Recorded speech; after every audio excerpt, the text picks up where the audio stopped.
We have the famous Lillo Brancato back in. You have a new movie out, Made in Mexico. Yep. Thank you for coming back in again. Appreciate it. Thank you for having me, bro. I always have a great time when I'm here with you guys. Thank you. So how did the movie Made in Mexico come about? Mario Lopez, he directed it or produced it? Yeah, he was a producer on that. It was late 2018 when my documentary, Wasted Talent, was going to come out. I went out to LA to do some press. I was on Extra.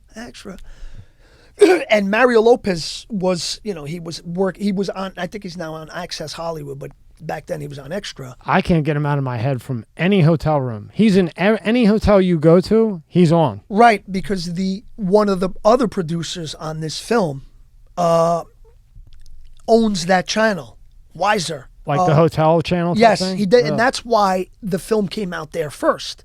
Because it wouldn't make sense, because let them make their money on that, because he's already known. Right, well, not even that, but let him, that's his channel.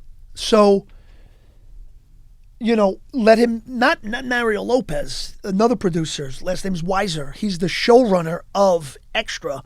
He figured, let me make my money on this if I can, and then we'll get, we'll stream it on the, various platforms. But Mario wasn't there to interview me for my documentary. Tanika Ray was, because it was Christmas time, and my mom, likes Mario Lopez and the whole show, so she knew before me. I said, "Oh yeah, Ma," I said, "I'm going out to L.A. I'm going to promote my documentary, Wasted Talent, and I'm going to be on Extra." Mario, not Mario. She goes, "Nah, he's going to be in New York lighting up the Christmas tree." So my mom knew he wasn't there, but so yeah, I went out there, and there was a guy, Rodney Rinks. We call him Tootie. He's Mario Lopez's hair and makeup guy, and very good guy, sweetheart. And I knew him from back in the day. We didn't really know each other, but we did. We knew mutual people. This one kid, Matt, that we knew, because they're from San Diego, those guys. Matt, Tootie, Mario, they're from Chula Vista. So he did my, well, I didn't have hair, but he did my makeup. And we started talking, and he mentioned that he had this script that he wrote. It was called Made in Mexico. And he mentioned that, it would be a cool character for you to play, because it's not something that you ordinarily do. And yeah, I want to be known as an actor, not a character actor. Listen, it's not that I don't appreciate the work. I love to work, but it's just like, even as a kid, and maybe this is why I gravitated to drugs and alcohol, I used to get bored with things really easily. And even as an actor, don't get me wrong, I love the Italian heritage, the culture. I was adopted by Italians. They're beautiful people and everything about them. Just talking about them is making me hungry, because the food. But at the same time, it's like, as an artist, as an actor, you don't want to be stuck in the same role. And we talked about that last time. Yeah, you don't want to just be the Bronx Tale guy. Yeah, and, like playing a New York Italian, a wise, it's like you show up on these sets and it's like the same wardrobe you wore in the last one, because it's the same type of character. And it's like, and who would you say that, out of all the actors you could think of, who would you say that was looked at as like gangster movie, New York thing, but was able to make that switch? Like really, really a nice switch turn off. Can you think of one, Rob? Like gangster to... Yeah, like De Niro, Pacino. Yeah, those guys are the ultimate. Those two, because they started their career playing those type of characters, and then they went on to be Hollywood household names, like movie stars. Yeah, I'm just trying to think of somebody else besides those two big names that made that big cross. Because De Niro really did, because he's doing family movies now. Yeah, oh yeah, oh, of course. No, De Niro's taking it to another level. He's taking it to I got to be honest with you. I like him, like he's awesome in those gangster movies, but all this other new stuff that he's been like, I liked him in The Joker. I liked him as that sleazy talk show host. That was a strong performance. What was the movie with him when he was like the dad? Oh, I know. Silver Linings Playbook. I thought it was good. Awesome. Yeah. I thought it was really good. He got nominated for... Yeah, that was... He got the mental illness. That movie was awesome. He got nominated for an Academy Award for that. As he should. That was directed by... That's a hell of a David switch. O. Russell. directed that, and he was compared. He's like they mentioned him being a modern day Scorsese. He's awesome. There was one reaction, and I always. Do you remember in the beginning, the mother takes him out of that place he was staying with Chris Tucker in the car, and De Niro's Paul Herman, rest in peace. I know when I saw Chris Tucker, I'm like, where the fuck he is was Chris good Tucker? too. Man? Yeah, no, but he fit that. He's coming back. But Paul Herman, De Niro's friend in the movie, he just died. He was in Goodfellas, and he just died. He was loved by so many people after he died. I didn't know how loved this guy was, but nobody had never a bad word to say about this guy. I always liked him and everything he did. So, De Niro was like about the bad juju. He's very superstitious. He was a diehard Eagles fan. And they were getting ready to watch the game. And then the mom walks in and she's with Bradley Cooper. And De Niro's like, he goes, what? What's this? He goes, what? What's this? His reaction was so perfect. Because like knowing as an actor, I know they wanted to get that reaction. They may have did just that piece just for the reaction. Okay. And when he did it, right? Because like, you're going to understand, like, when I was younger and less experienced as an actor, it's like you're just not as good because you know what I mean? You'll learn as you go. But the way he turned around, he looked and he absorbed what he saw in order for his brain to react in the way that he did. But he took that real, authentic, perfect amount of time to where it registered and for him to react where it was so real. Now, on his level and his experience, how many, like, say, like a shot like that, they want that exact reaction, right? How many times do you think a guy like him has to do that? Just a wild guess. What would you say when a guy like him does a take, how many times do they make him do it over and over and over? You know what? On average. I don't think they would make him do it over and over because of performance reasons. I think they would make him do it over and over to give a different take on it every time. Okay, Bob, now try it this way. Try it less aggressive. Try it as, and then they go through it and then they pick whichever one. And then is they the say, best. and then they cut the scene together and based on, because you don't know, like that's a whole different animal. You have the footage and then you edit it. With that footage, you can make 4 different films. You could make 4 or 5 different films. This is why editing is so important. It's like this, this reaction or this take is not wrong, or neither is this one, or neither is this one. It's a matter of preference. As the director, which take do you choose that you think is going to be most effective in telling this story? Or not even that.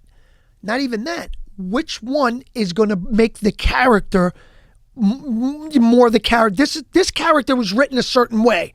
Okay. Which take is going to bring out the most of what the director's looking for? Right. For this character in this film, this piece. Right. This piece is going to thrive on subtlety. So, now I don't want this to be big because the whole film is subtle. Even the reveal at the end is subtle. So to keep with that tone, you know what I mean? It's like, as an actor, like you got to realize that you're not always, first of all, you're not yourself. You're not playing you. Okay. So if you would look back when you feel like, you're just sitting there, say you're waiting on line at the bank and, and maybe you just want to just give a quick look back, but you got to ask yourself, would that character do that?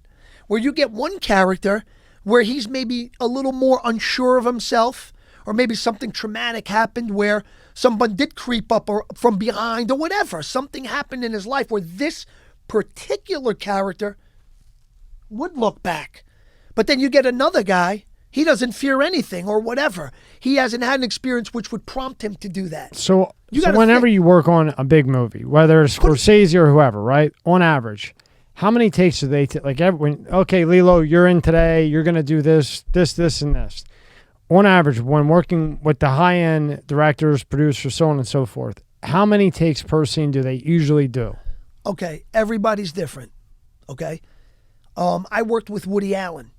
Okay, I worked with him on a film called Wonder Wheel. Justin Timberlake, Kate Winslet. I had a cameo. I had a hairpiece on and everything.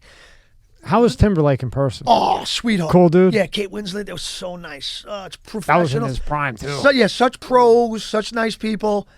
But like the traditional way to shoot a scene would be you would get a wide lens and, say it's us 3. This is the scene. You there, me here, this is it. Okay. So the traditional way to shoot this, first what we would do is we would light it for a wide shot. That's called the master. Okay, so the camera would probably be straight here, because if you go there, you're going to miss your face. If we go here, you got your profile, you got my profile, and you got him head on, right? So now we got the wide shot. Okay, the wide shot's done. What do they do with the lighting? Well, the lighting's like, now that it's the wide shot, okay, they want, that's why they got the light meter also. They want to see how much light exposure. So then when they light it for a different angle, it has to have the same amount of light, because when you cut it together, it's going to look like, what the hell? I never even thought about that. They have a light meter. Backlights and top lights. Yeah, no. And they actually have a meter. And, Yeah. Wow. Yeah, we're at a 2, 8, and 6. Okay, I mean, it makes total sense. Yeah. But, okay, I need you to raise the flag a little bit. A lot of these people that do cinematography. What were we going to say? It's like the color temperature in here, different color temperatures. There's so much that goes. There's so much, man. There's like well beyond even me. I mean, I know what I'm doing pretty well, but there's guys that are just. Oof. Yeah, there's an art to it. There's a science. It is. It's a real science, So now you do the wide, okay? So now, say we would, so now it's his close-up. But it doesn't, now based on the director, what size do we want? Maybe you could put the camera here. Maybe we'll get him from here up. We'll be off camera. And when we're off camera, we may not be sitting where we're sitting. Because now the camera's so tight on him, it's right here, that any little look, it's so much bigger because it's right here. It's an art. So if we're sitting where we were sitting when he's got the close-up, it'll look like he's looking like this. But meanwhile, he's looking in the same spot. But because of the camera angle now and the size of the shot and the frame, we have to be off camera. So we could literally be like right here. This is the camera. We could both, your face will be here and mine will be here. So his eye line is right there. Yeah. So it matches. Okay, so now it would be maybe they'd want to get a 2-shot of me and you. So they'd put the camera here, we get profile, and then boom, boom. So now I got your close-up, I got mine. We may, we'll get your close-up. Maybe we'll change the lens because the camera's already here. We got you from here up. Maybe, change the lens. Going a little tighter. We'll get 1 or 2 of you with the, now real close if we need it. There may be something that you say or something that was so perfect, we want it in the close-up. This podcast is brought to you by Monster Energy. Tear into a can of the meanest energy drink on the planet, Monster Energy. It's the ideal combo of the right ingredients in the right proportion to deliver a big bad buzz that only Monster can. Monster packs a powerful punch, has a smooth, easy drinking flavor. Athletes, musicians, co-eds, road warriors, metalheads, geeks, hipsters, and bikers dig it. You will too. Monster Energy is more than just the green OG. Monster has Monster Ultra, Juice Monster, Monster Hydro, Rehab Monster, Dragon Tea, Monster Max, Muscle Monster, and many more. Buy on Amazon, buy on Walmart, or go to monsterenergy.com and believe me, you'll find a place. Unleash the beast. Monster Energy. This episode is sponsored by Let's Get Checked. Are you the man your father was? Recent studies have shown that men's testosterone levels are dropping substantially since the 1980s at about an average of 1% per year. Low testosterone can have all types of health effects.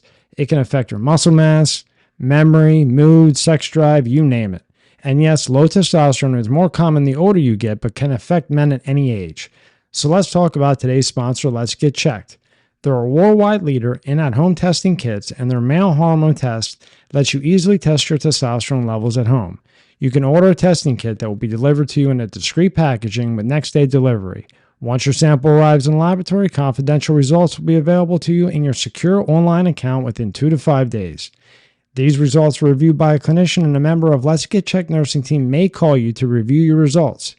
Let's Get Checked laboratories are CLIA approved and CAP accredited, which is the highest ranking levels of accreditation. So, if you want to test your hormone levels without having to leave your home, visit trylgc.com/MSCS. Special offer for MSCS media viewers. Use promo code MSCS at checkout and get 30% off your test. The link is in the description below at the top. This episode is brought to you by Aurora. Do you know what the fastest growing crime in America is? For years, this crime rate has been surging and affecting millions of Americans. I'm talking about identity theft, and there's a new victim every 14 seconds. That's why I'm excited to partner with Aurora, who is sponsoring this video. Aurora is identity theft protection, fraud monitoring, a VPN, password management, and antivirus software all combined into one easy-to-use app. Aurora monitors the dark web for your emails, passwords, and social security numbers and sends alerts fast, right to your phone and email.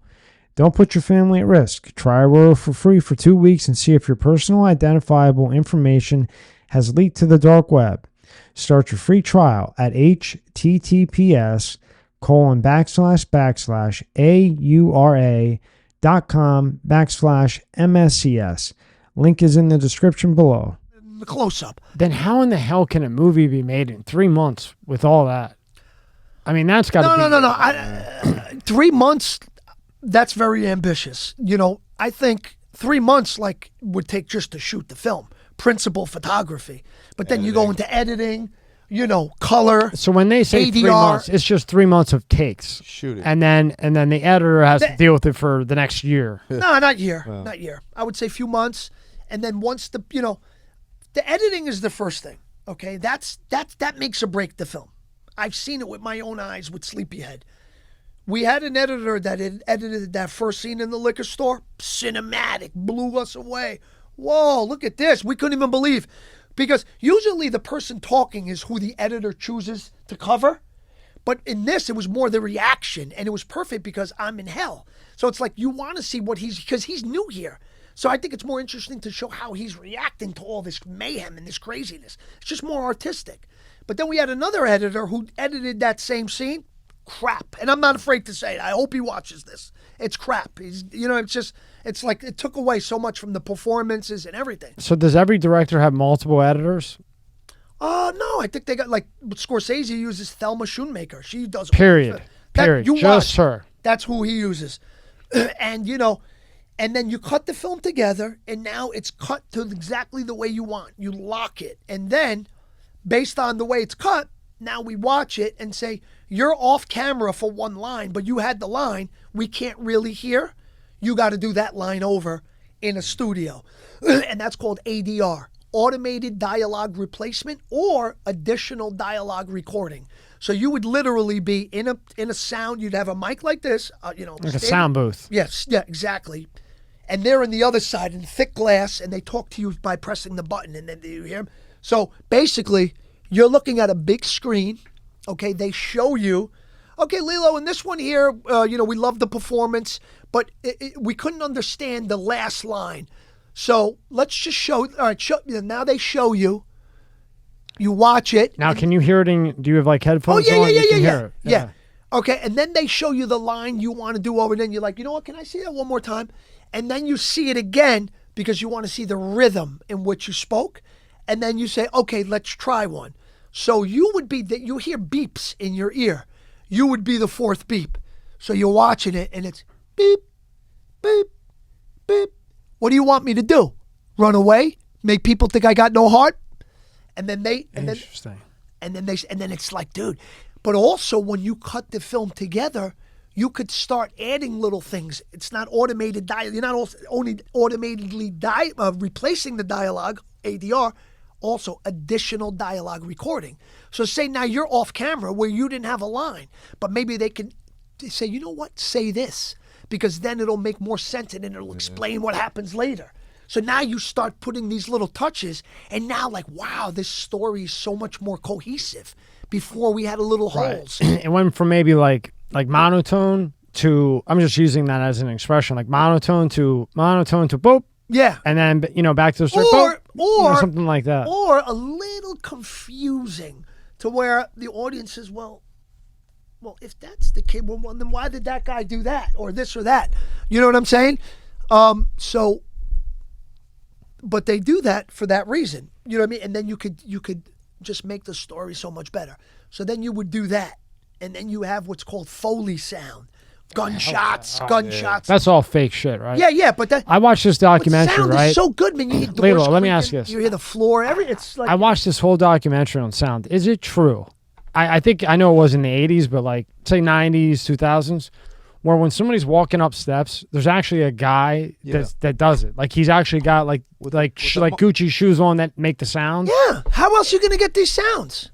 Man, that's got to be hard to do though. You got to time that. The best way to mimic it is do it. Just duplicate it, put it, and sound. So hold on.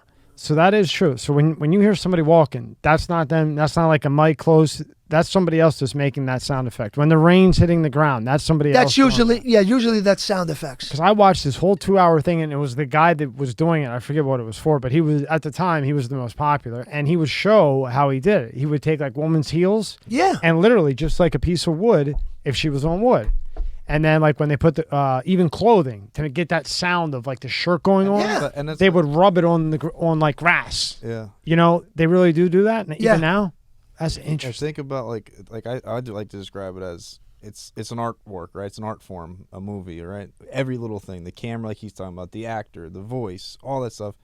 The sound effects can make or break a movie too. Like even like the little, like you hear, like let's say we're in here and there's a bathroom in the back, and you're like the drip, drip. Especially in his films coming up, because yours are, because like the clips that he sent me, there's a lot of buildup in yours. So like that little bump in the gas station, like in Sleepyhead, like the walking, the guy just hit the cash register. You can hear the cash register. Yeah, you can hear that. Really? You can hear the chime on the bell. You know, all that stuff. It sets the scene for what about to happen. Because, right, Rob, when we were watching it, and if you want to watch this and you're listening to this or watching this, it's the last one with Lillo. We played the clip. And you're walking, you hear the cash thing, the sound, you know something's about to happen, but you don't know what. And let me tell you something. That sound, that was very rough. That wasn't even like, you know what I mean? That was just, we shot that night, and, you know, it's pretty rough. It'll get better than that.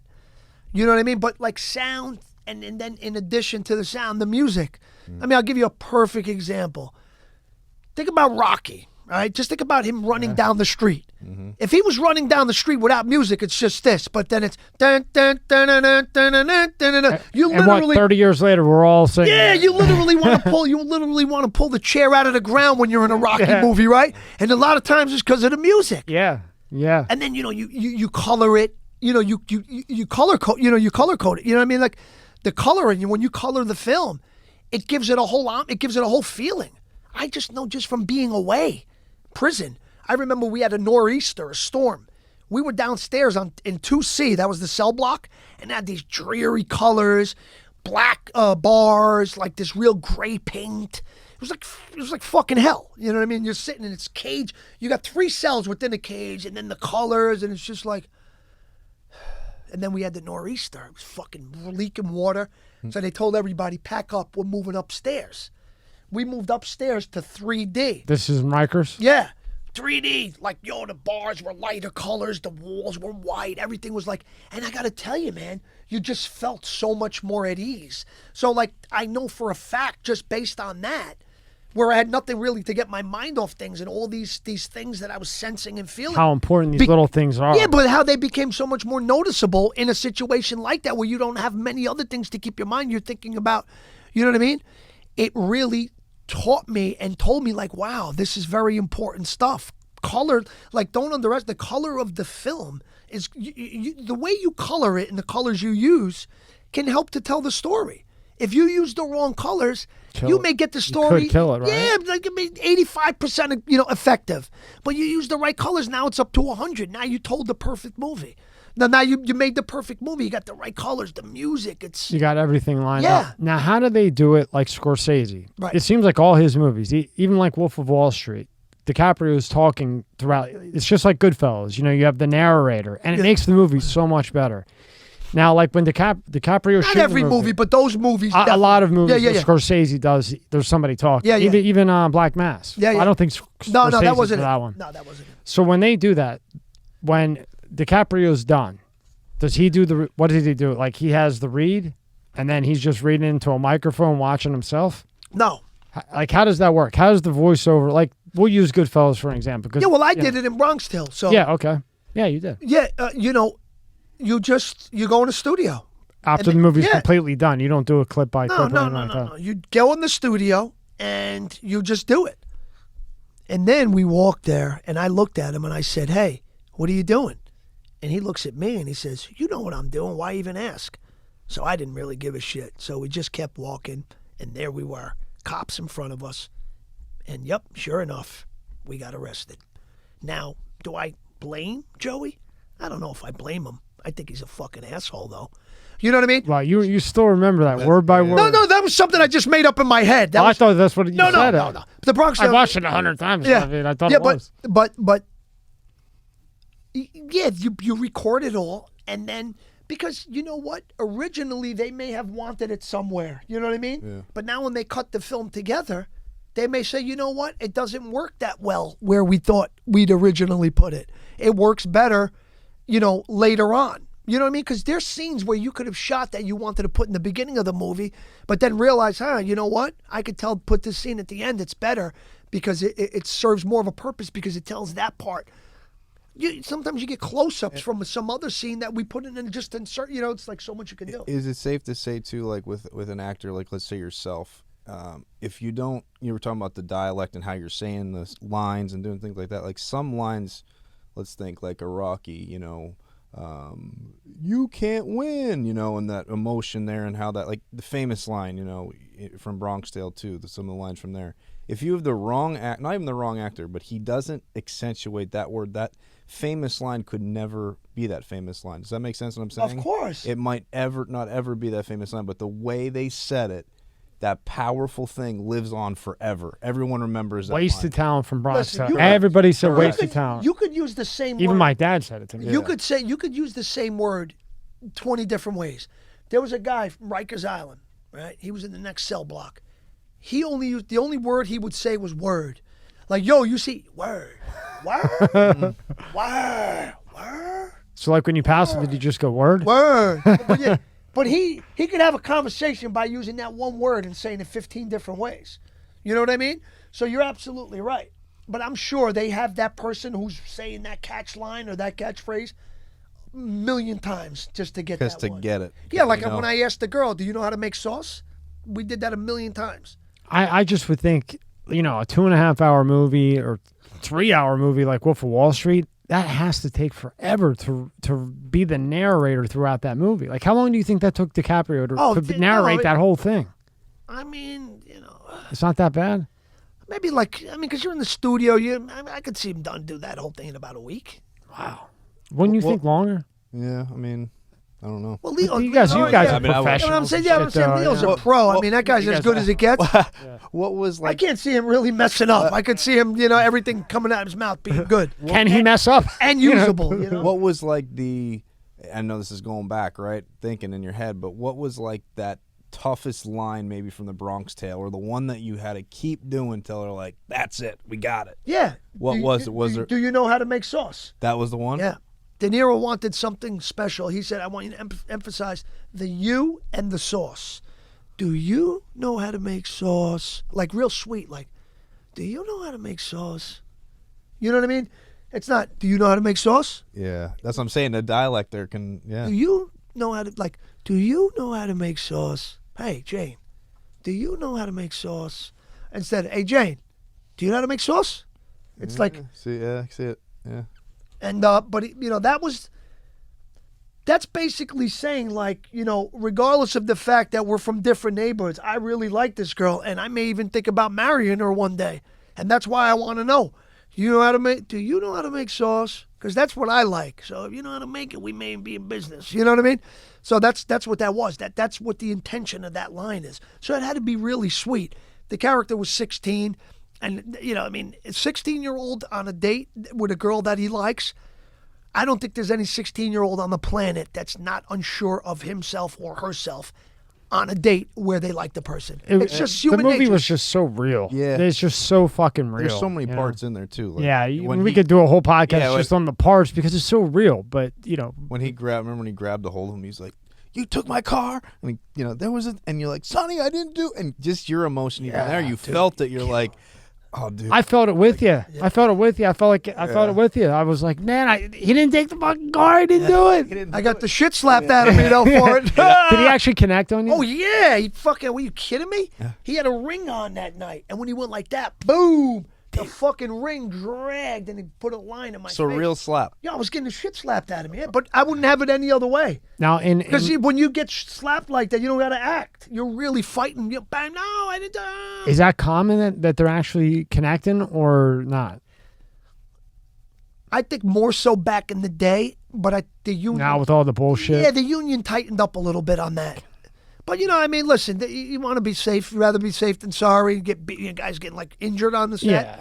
But me personally, a little slap ain't nothing. It makes the movie more real. I'm not saying take a closed fist. I have no problem getting assaulted on film because it just makes the performance more real. But it's not even it makes it more real. It makes it easier for the actor to act that. If you're really getting hit, you're not having to act that you're getting hit because you are getting hit. So you're reacting as if you're getting hit because you are getting hit.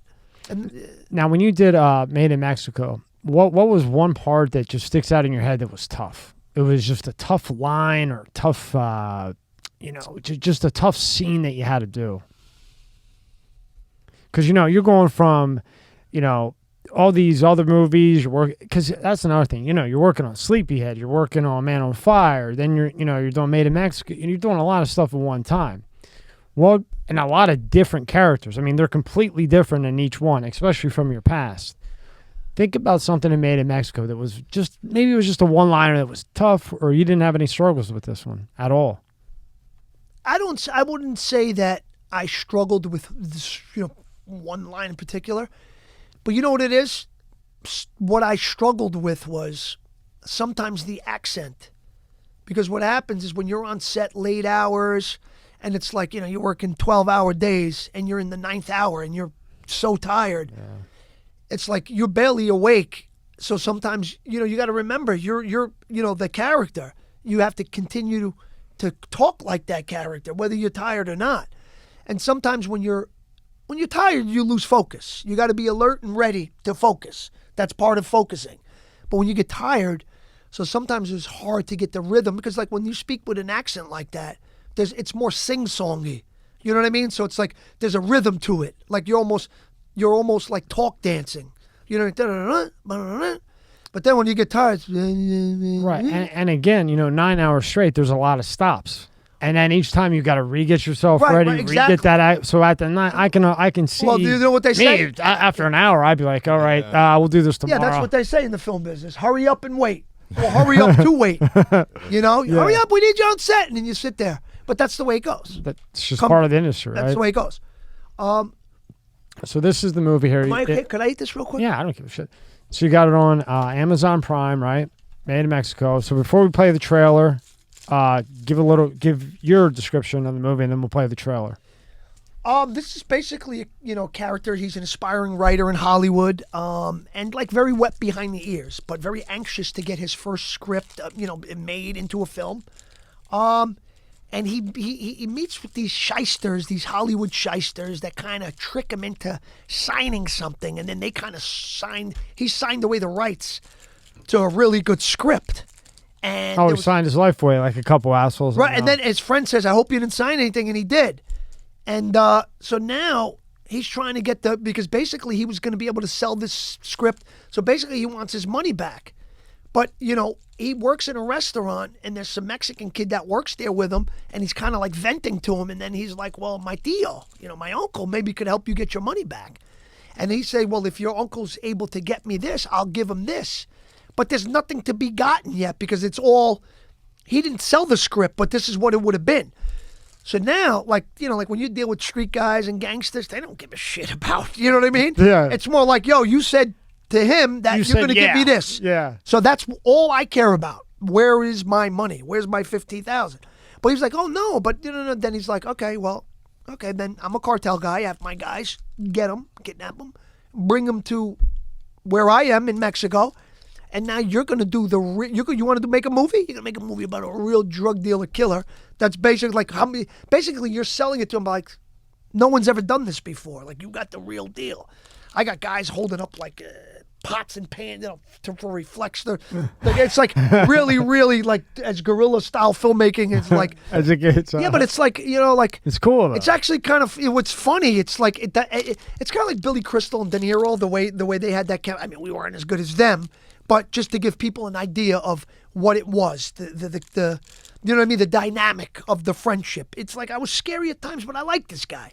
I know he's got a family. I know he's trying to do the right thing. Who doesn't respect that? Right. You know what I mean? You got to respect that. He works hard. He's an Uber driver. He does all this. So basically, we got him there, and he's going to make this movie about my life. He's not going anywhere. So that's basically what I do. I kidnap the guy.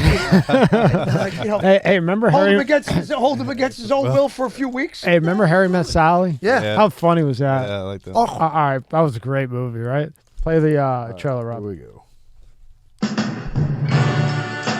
How are so many talentless people becoming so incredibly famous out here in Hollywood? You used to be you had to have some kind of skill. So if you're listening to this, this is the trailer to Made in Mexico with Lillo Brancato. I didn't know you had it in you.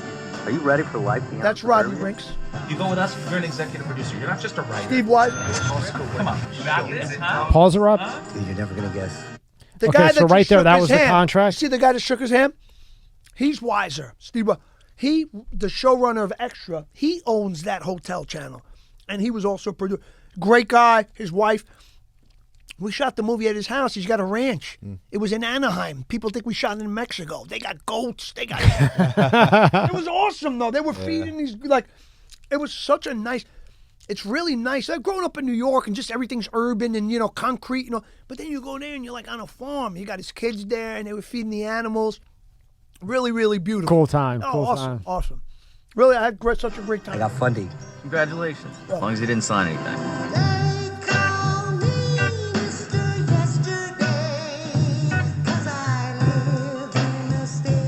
My Tio can help. Your Tio? Believe it or not, I have a Tio, and he's good at these things. His uncle is Armando El Muerte Ochoa, the drug lord from Mexico. 50,000. What? 50 All right, grand. pause it, Rob. So what are they talking about right there? At that point when they're making the deal about the grant, the money, blah, blah, blah. What are they talking about? Where he just said 50 mil? Yeah.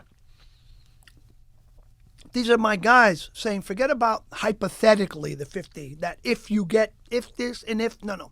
There's no if. His nephew told him that this guy is going to give you this because of this. So that's all I care about is that 50,000. Where you get it, how you get it, whatever you got to do. You don't I don't care. give a shit. Just get the 50. Get it. Now I got to get my guys involved. You're coming here until I get that. And then whatever happens, happens. Actually sounds really good to Yeah. me. That's a sweet looking house too. Hell, yeah. That was their house. Wow. That was their house. What's that house cost? Oh, What do you think? Hell no. That's like near Now? Anaheim. Shit. 20 million? Probably. See that in the 100 corner? million, maybe. See that in the corner with the little white gate where the car is? Yeah. There's horses back there and stuff. Look at that. Well, that's 100 million. Yeah, that's a Easy. lot. With the pool. Look at that. Man. All right. It was an awesome house. You can't pay him, so now he's your partner. It's beyond tainted. The cartel's He involved. wants you to meet him at Olive and Where's Mr. Ochoa? Tijuana. Tijuana, I asked. 50,000. No. Vamos a Tijuana. Pinche culero.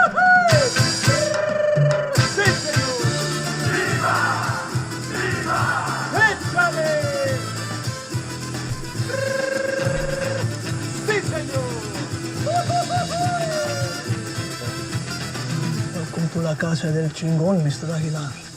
You have one week. Decked out in Versace and rings. Here is the prince, firstborn of Armando Rodriguez Gonzalez Ochoa. Pause that. All right, pause it, Rob. Okay, you see what that is? Doll. That's a fake baby. Yep. That's hot sauce. See him with the camera? We're recreating my kid's birth. That's what we're doing. We got these cartel dudes holding them shit to like bounce the light. I think it's funny. It's a funny little thing. You know what I mean? Yeah. So this is all like, it's supposed to be exaggerated. Yeah. It's supposed to be like extreme. Like a caricature. Like an exaggerated portrait of myself in this scene because it's a movie within the movie. All right, play, Rob. That was my wife. She was like 6'3". 6'3". She was big. She's tall.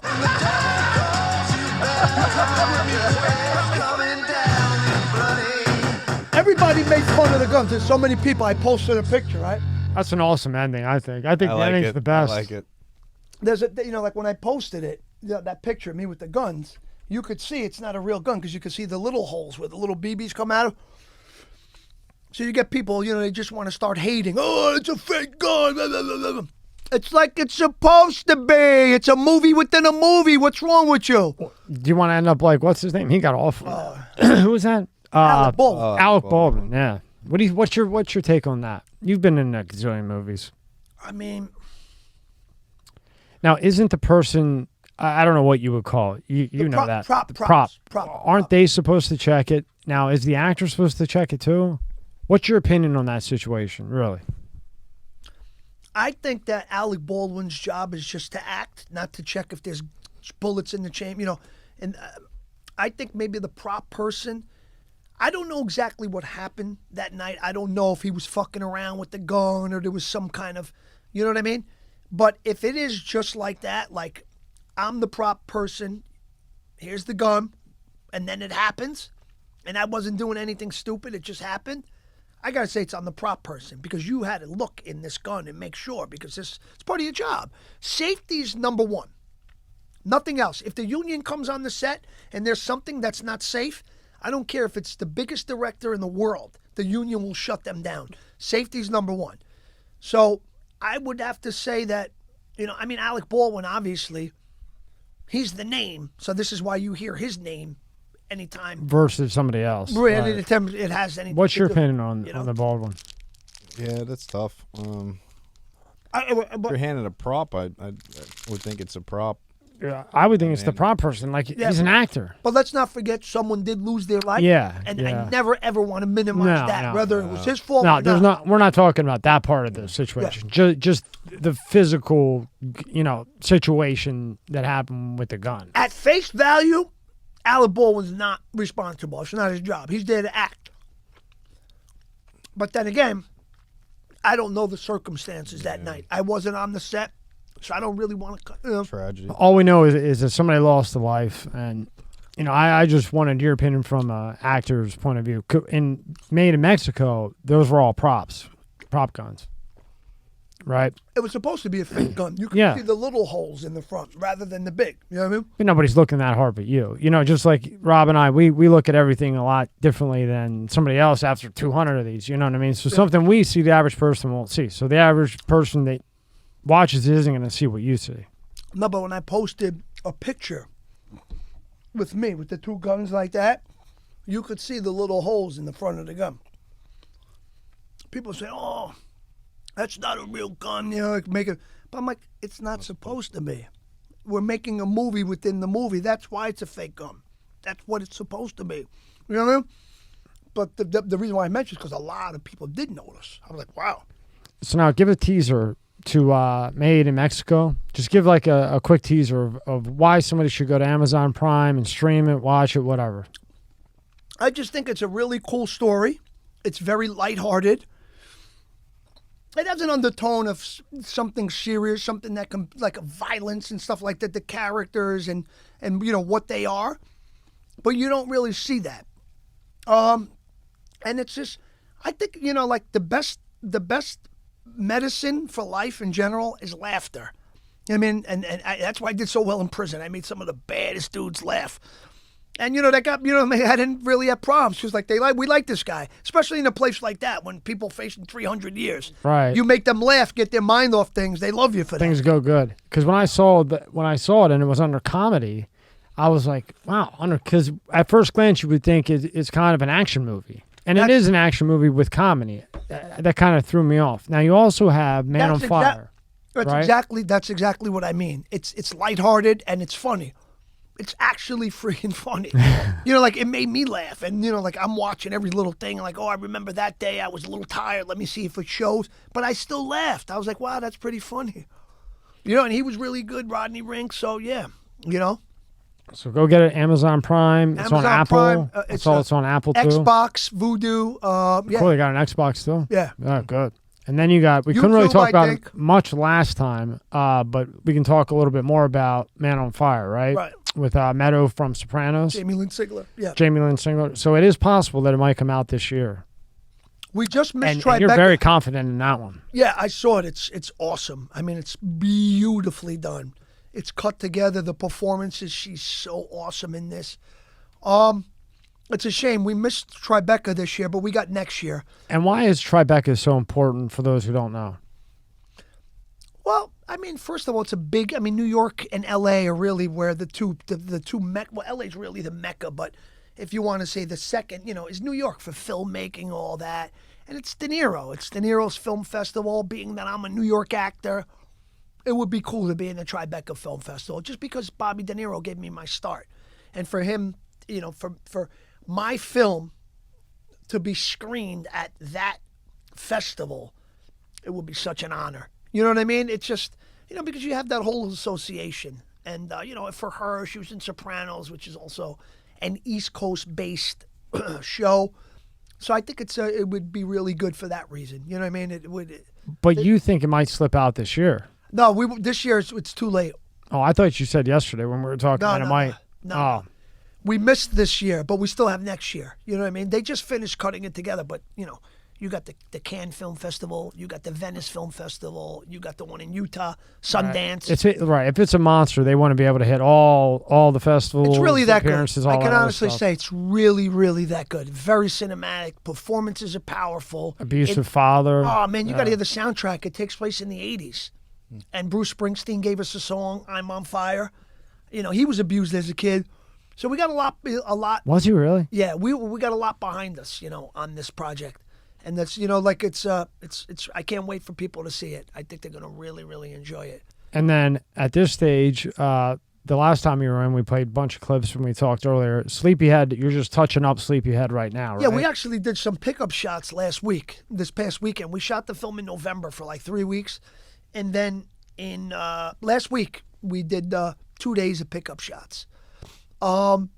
Is that next year, you think? Because a lot of people ask when that will be actually out. Well, the filmmaker, the director, James Hilger is his name. He just had a little baby, little Henry. So, I mean, finishing the film's not his number one priority right now. He's got the baby, you know, that's not even a few months old, that he's juggling. And, you know, and you got to understand that. That's definitely priority over. So that's probably next year too, right? No, I would say toward the end, you know, but you know what? Good things take time. I've got to be honest with you. I saw the first cut, but it was very rough. I wasn't too happy with it, but then again, it was the first cut. I just think the editor, because I saw that one scene that I told you we saw. That we played, yeah. And then he cut it his way. It was not even close. So now it's worrying me like, damn, what do they have on these hard drives that this kid's not using? Kind of worries me, you know what I mean? And I just wish I could get in there and, you know, edit it myself or get like a real editor, because I think the kid that we have is... Hey, listen, he may be good at other things, but from what I've seen in that, I don't think it's his calling. They better not take out that gas station scene, because that's the trail that's going to get everybody in the liquor store. Gas station. We're in a gas station. Yeah.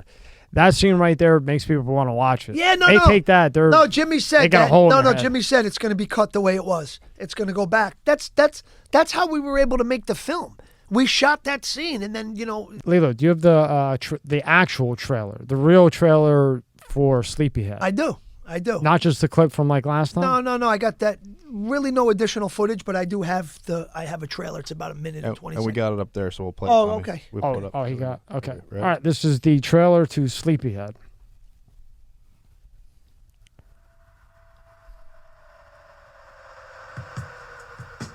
You're right with the sound.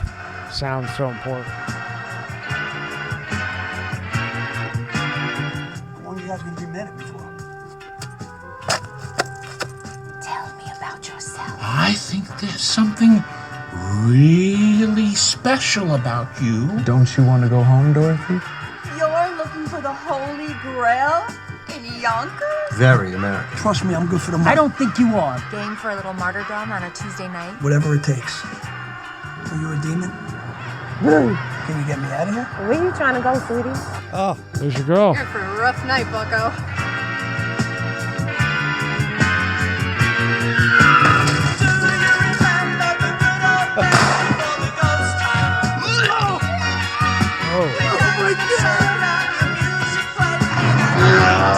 Is this hell? That ain't the devil's jism. I don't know what is. That looks good, buddy. Yeah. Oh. That looks good. Pretty good, right? And Jane's in it? It's like quirky, like, you know what I mean? It's like, it's original. You never really seen anything yet. And Jane from Bronx Tale's in it. Yeah, she got a little little cameo. Got a little love. She's the best. Would this be the first time with you two since the Bronx Tale? Yeah. I'm trying to put something together now where I want to get a screenplay, and I want Bronx Tale celebrates 30 years next year. It's a 30-year anniversary, and I thought it would be great to bring her and I back to reunite us and it's a love story or maybe just something where we're in the same film because we can capitalize off the press Hell yeah. that the film's going to get for the 30-year anniversary. And I could just like... What's the actual date? I think it's September 29th. Yeah. Oh, 30 years. Yeah. Wow. It does not feel like 30 years. 30 years, bro. Wow. Now, when you're doing multiple movies at once and you have different directors, for you, how does your mind switch? Because, you're doing Sleepyhead, and then maybe next week you got to go over to Man on Fire, and then maybe you got to go do like a touch-up for something else. I mean, it hasn't happened with these, but in the past it has. But it didn't require much different because a lot of the roles I was getting were, like similar characters. So it's not like, I got to slip out of that one and back into this one. Now, I thought you were kind of doing all these simultaneously. No. We did Man on Fire in 2019. The reason why it's taking so long because of the pandemic. Yeah. The director's Australian. Because you remember in the beginning, they put Australia. Yeah, they put them all in like this side. Yeah. You can't leave. Everything's open. You can't leave. Then they open it up, and the whole fucking country got it. Yeah. But remember in the beginning, it was no problem over there. Yeah, because they segregated them. Yeah, they are all like in Palm Beach. Everybody in Florida, go to Palm Beach and deal with it. Right. Then they're like, all right, we think it calmed down out. But their immune systems had no defense against COVID because they were all blocked, just like the mask and the gloves and all the bullshit. Well, then when they got let out, they were, wide open territory for that thing because they had no immune system to fight it. Well, yeah, that's the one. That's a big downside, I think, of wearing masks. Yeah, you have no way to fight it. Your body's got to be able to fight it. Okay, a mask, like if it's around right now and you wear a mask, it may help you not get it right now, but it won't help you to be able to fight it later. Because what'll happen, I'm not a doctor, but I think logically... Well, it's just your immune system can't build it's like a fight boxer. A boxer, they fight 2, 3, 4 times a year. They're going to be ready because they keep fighting. But it's like you fight once every year and a half, you're going to be rusty when you get it. It's the same thing with your immune system. When you're fighting all this stuff, not wearing a mask, you take the good with the bad. Some of them, make you bedridden. But some of it you fight and, you build up antibodies to whatever it is, and your immune system becomes, what they say, more resilient. You build resilience, and that's how you do it. You got to be exposed to this stuff. It's like, it's like immune system wisdom. The only way it's going to be wise or to act and react to a certain way to different pathogens and viruses is if it's exposed to certain things. I think in the beginning, people just, they didn't know what it was, what to do. Everybody was freaking out. Nobody really knew. They were lying, this, that, the other. But then when they went to the mandate, that was too much. If you want to wear a mask, wear a mask. You have that right to wear a mask. If you don't have want a right to wear one or not wear one. Right. I see with the little kids. No one should judge anybody, whatever. If you want to wear one, wear one. The older you get, I think, listen. Sure. Wear a mask because, your immune system's not what it was. Everything.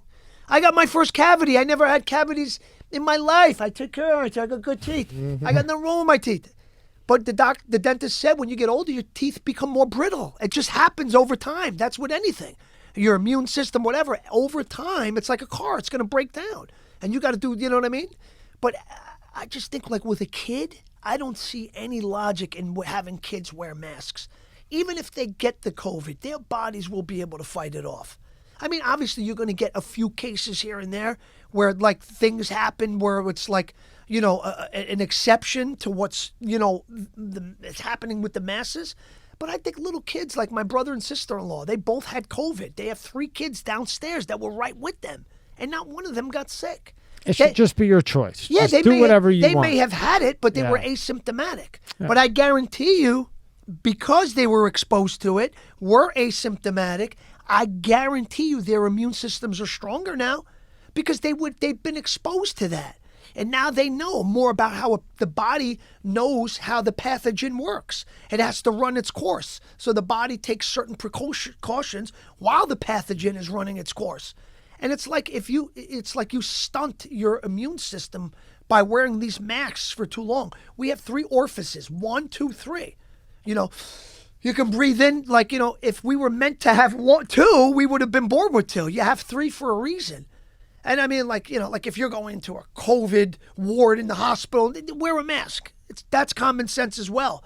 But like when I see people in the car wearing a mask without anyone near them, for what? For what? It doesn't make sense. Like I said, And it's listen, their choice. Fuck it. I'm not minimizing because I know a lot of people that died. I personally know people that died from COVID. Well, the ventilators were blowing up people's lungs. It was actually blowing them up. I mean, nobody knew that in the beginning. They thought it was the way to go, but the defibrillator, what was it? Yeah, It was the ventilators, right? Ventilator. It was actually blowing up their lungs. And well, you know what? But nobody knew that in the beginning. It's just when they kept at it. It was like, what the fuck? I mean, ventilators, they help you for the time being, but then your lungs become dependent. My dad died on a vent. My dad died on a ventilator. Sorry. No, thank you. Yeah. Those things, they keep you alive, but when you take them off, you're not going to be able to breathe on your own. Speaking of keeping people alive, I'm proud of you that you're still doing that Instagram thing. What do you do? Once a week? How the speeches? Oh, the videos, yeah, the yeah, inspirational videos? Yeah. You know, I respect you a lot for that, and you should. 2 a week. You don't need to do that, but you continue to do it, and you're still doing it. Now, what gives you the drive to continuously do that? Continuously. I just feel like it's my responsibility, my obligation, because, you know, just how I know so many people died from COVID, I know even more that died from addiction.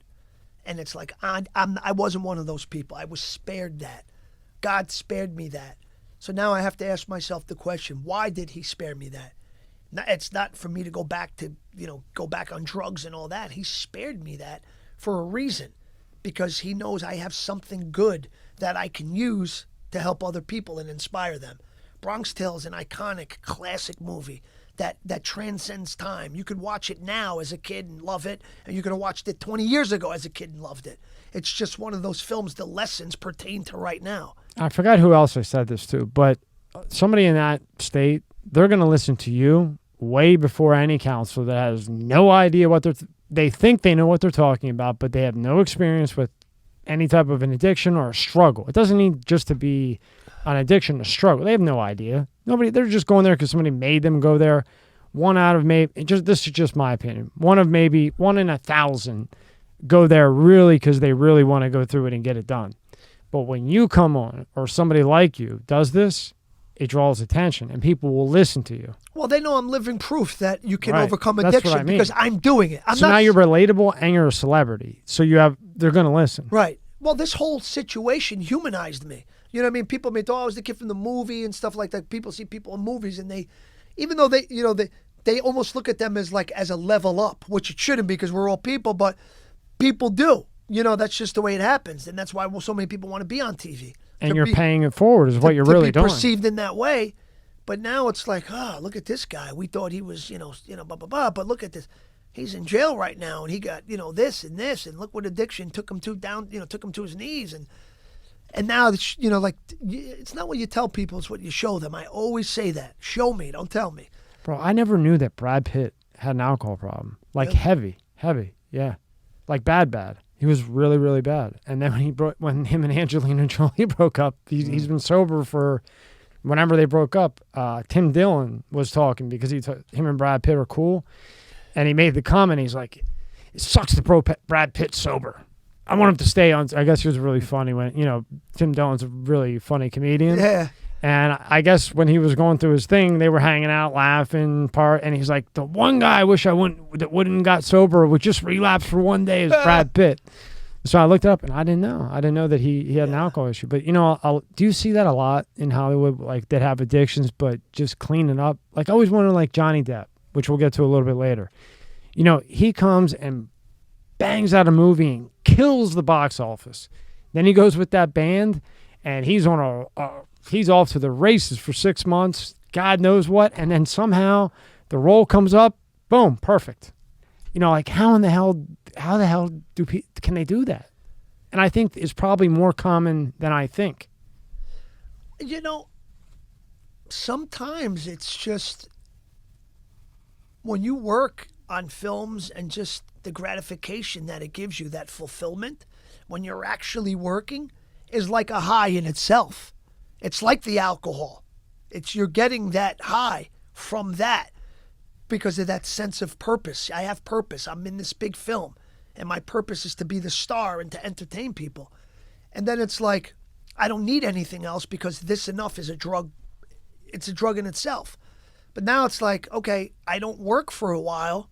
Now it's like you want to try to replace the high that you were getting from, seeing yourself on screen, because now it's not happening as often. And you're like, oh, man. And then throwing some problems at home. Yeah, and then it's like, but even not even the problems at home. That will make you do that, no doubt about it. But just sometimes it's like, I don't feel the high I felt when I was making movies. So now it's like, maybe let me get high or let me drink to try to mimic what I was feeling then. It's never the same. But to me, that could be one explanation, because that's what happened with me. So I don't doubt that there are other actors that have been through something very similar. Do you think, like Heath Ledger, for an example, do you think him playing Joker just made him crazy where he passed away? Do you think, because, some of these roles, you got to really put yourself in a completely different mind state, right? I mean, to play the Joker and the way that Heath Ledger did was crazy. Yeah, I mean, that's the best Joker ever. Yeah. I mean, he owned that role. No, that was him. He was the most true to the comic book, and it was just. Now, do you think that got to him too much, that led to his decease? Well, I think the preparation for the role and the late nights and not sleeping as well after he finished the movie. When it was time to come back to normal. Right. He was taking those drugs to be able to sleep and this and that. And when you're not an addict, your body doesn't have a tolerance to be taking that. Do you know if he was an addict prior to the movie? I never heard anything Me like neither. that. I don't know. So then one would have to assume that had to have Oh, no, that was that film, that role was definitely the catalyst to him dying. Have you seen No doubt. the new Batman with Robert Pattinson? No, I want to. I heard I did. I heard it's I great. liked it. I did. I got to be honest with you. You didn't like it? Oh, I loved it, but I didn't like Pattinson as the. See, I didn't going in. I was like, I don't. He's not going to be a good bat. I went in with a negative, like he's not going to be good. He's not going to do it. After watching, I'm like, dude, I thought he killed it. I liked it, and then the Riddler. The Riddler was awesome. Oh, fucking weird though. Weird, right? Yeah, but you know why I like that movie? Because remember, it was about the orphans. Yes. In the town of, in the city of Gotham. Yep. These politicians were supposed to put this foundation together to help orphans. But what they did was they funneled money and did all this illegal shit. Yep. The Riddler's one of the orphans. Uh-huh. He's one of the orphans. So now he's fucking mad. You fucked us. Check this out. This plays right into what you're doing. Why did you think that Robert Pattinson wasn't going to be good? Because you think of him from the fucking... Correct. From, what was that? Twilight or whatever? Twilight. Yeah, I had a preconceived... Notion, right. So if you see, so did I. So if Lillo doesn't stay diverse, if you see Lillo in a super duper, what would be completely opposite of like Bronx Tale? Like you're a country singer out in the woods, grazing farms, and an earthquake happens, right? You would see Lillo and you'd be like, nothing. I can't be good. It's like I can't see Anthony Hopkins other than Hannibal Lecter. Like I don't know what it is. I just can't see Anthony Hopkins. And he's so good. Oh, did you see him as Nixon though? He was good as Nixon. He was a beast in Nixon. Yeah. I know what you're saying. It's like.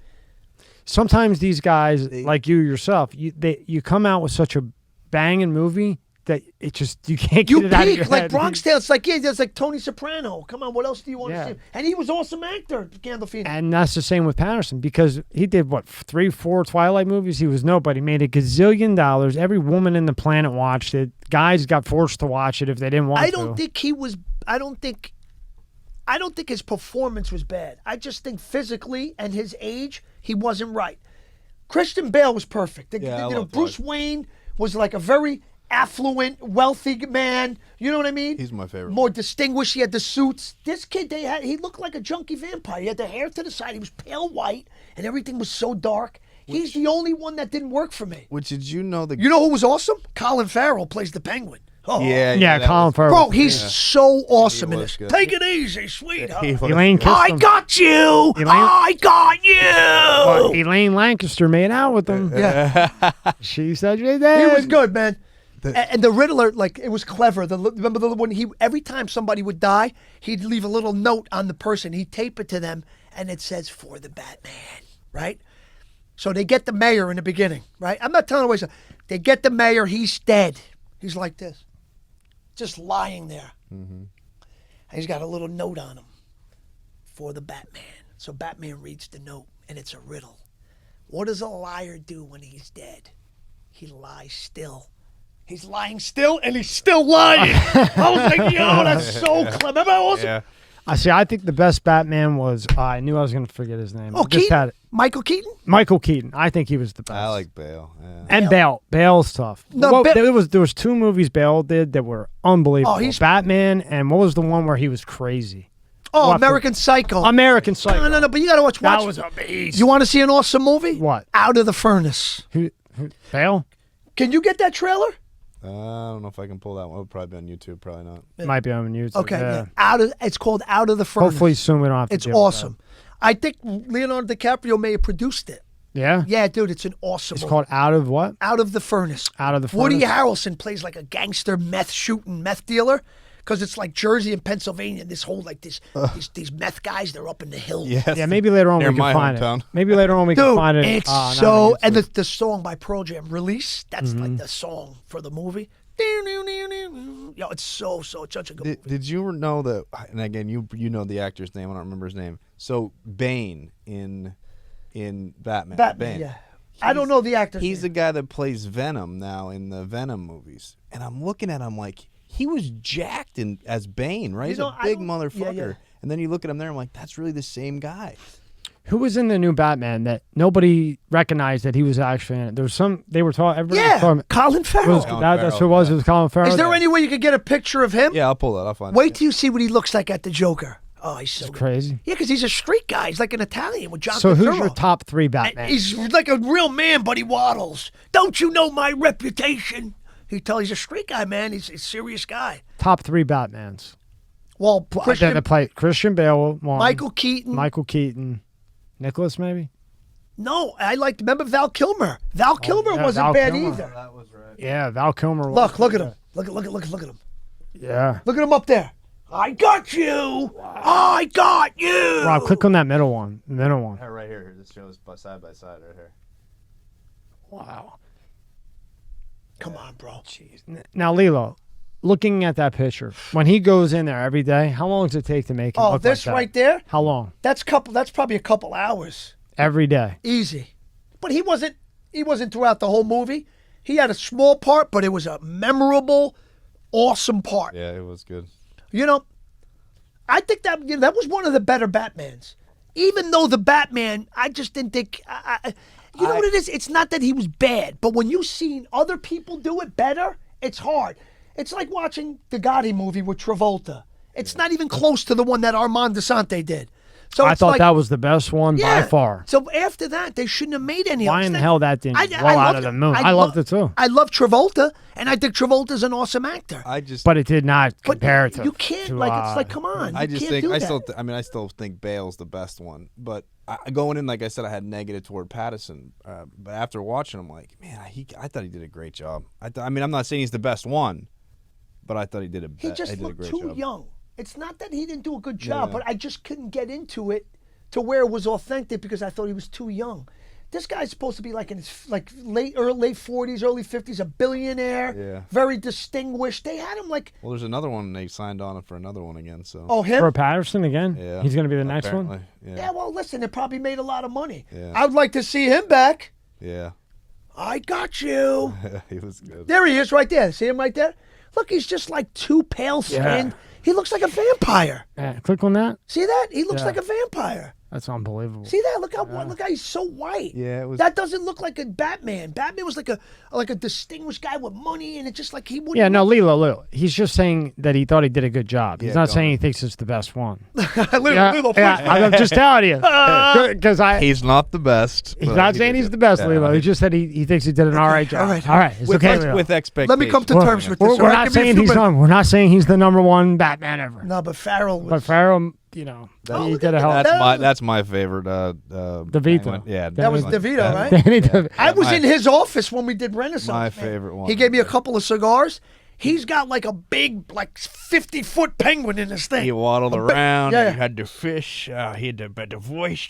How he did the voice of the penguin. Oh, I loved it. What, did he give you a bunch of cigars when you met him? Yeah, a couple of Cohibas. Yeah. Yeah. Is he the same type of guy? Like when you were watching him act as a person, is he like that in person? Well, in Renaissance Man, he wasn't like Louis De Palma in Taxi. Like, you know what I mean? He was more like a good guy trying to like make the world a better place by teaching these kids. And Yeah, he was very similar because Danny's a good guy. He was a really good guy, you know. My favorite movie with him was the one with the judge when they're going to court. I forget what it's called. I don't know. It's gonna drive me nuts. I'm just gonna stop thinking about it. But I met Danny DeVito, right? We met before Renaissance Man. There was a film. The script was called Jersey. That's the name of his production company. If you look at Pulp Fiction, Jersey Films is one of the production companies. Miramax Pictures, Jersey Films. His production company was one of the production. Oh, he was behind that. Right. Oh, he got a nice piece on that. So, Danny DeVito. So now we got this script. It's called Jersey, about this family at Jersey Shore and the whole thing. So now he's meeting with all these actors. Then after, based on the meeting, he's going to invite some people back and not invite some people back. So him and I, okay, my turn. I go in the room, and it's Danny DeVito. He's smaller than I thought because when he was sitting, his feet were high off the ground on the chair. How tall would you say? Oh, he's like... Oh, good. So I'm taller than him, right? I'll pay fucking 50 grand. If I'm taller, I get a picture of somebody else taller. So he's a real Just one little picture guy. where I'm the taller guy. So he's a real little guy. So we started talking, and I remember him saying, so he says, Lillo Brancato, huh? You know, goes, what kind of name is that? You know? And I said, Sicilian, actually Italian. I said, Italian, you know, like you. And he says, yeah, we're Italian, but we're Geggira. He said Geggira. But when he said that, I knew exactly what he meant. And then he loved it. Geg. That's Albanian. There's a lot of Albanians in Italy, especially in my mom's in Calabria. They're called Igeg. When we refer to very light skin, very light skin. But they're Albanians that migrated to Italy. Mm-hmm. So now they're called Igeg. Like when we refer to them, abist Igeg. When he said that, I was like, yeah, I know what that is. Those Italians of Albanian descent. He was like, wow, how did you know that? He said, no one ever knew that. So I guess that intrigued him. I was so lucky I knew about the Igeg, right? So we started talking about that, and he was so blown away.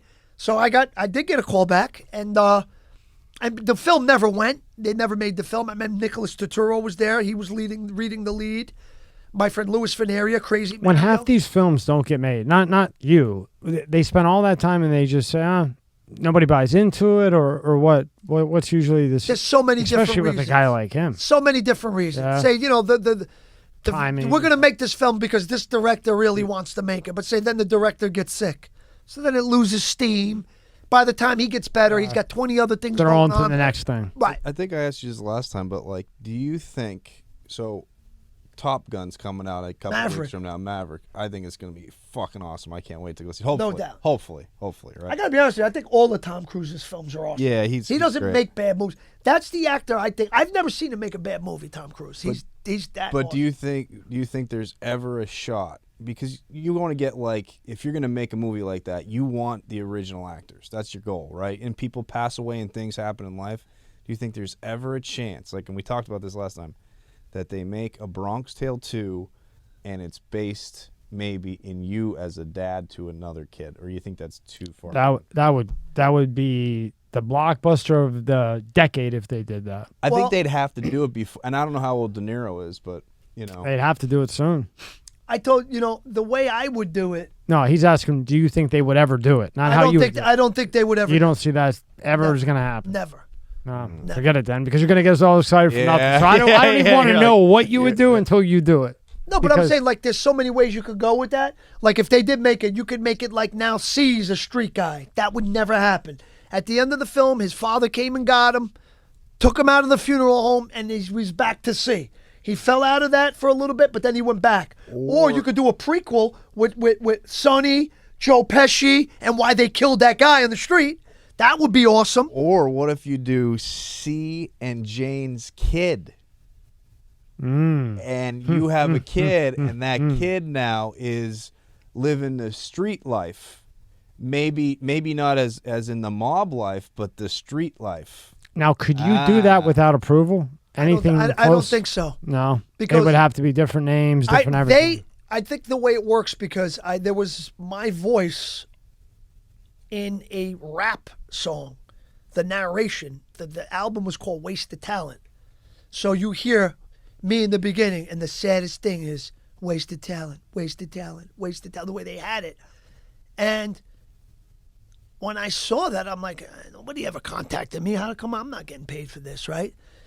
But then I looked into it, spoke to a couple of attorneys, and De Niro, Chaz, whoever it is, owns my name and the character within the capacity of the film. So C and Jane, those are characters from a film.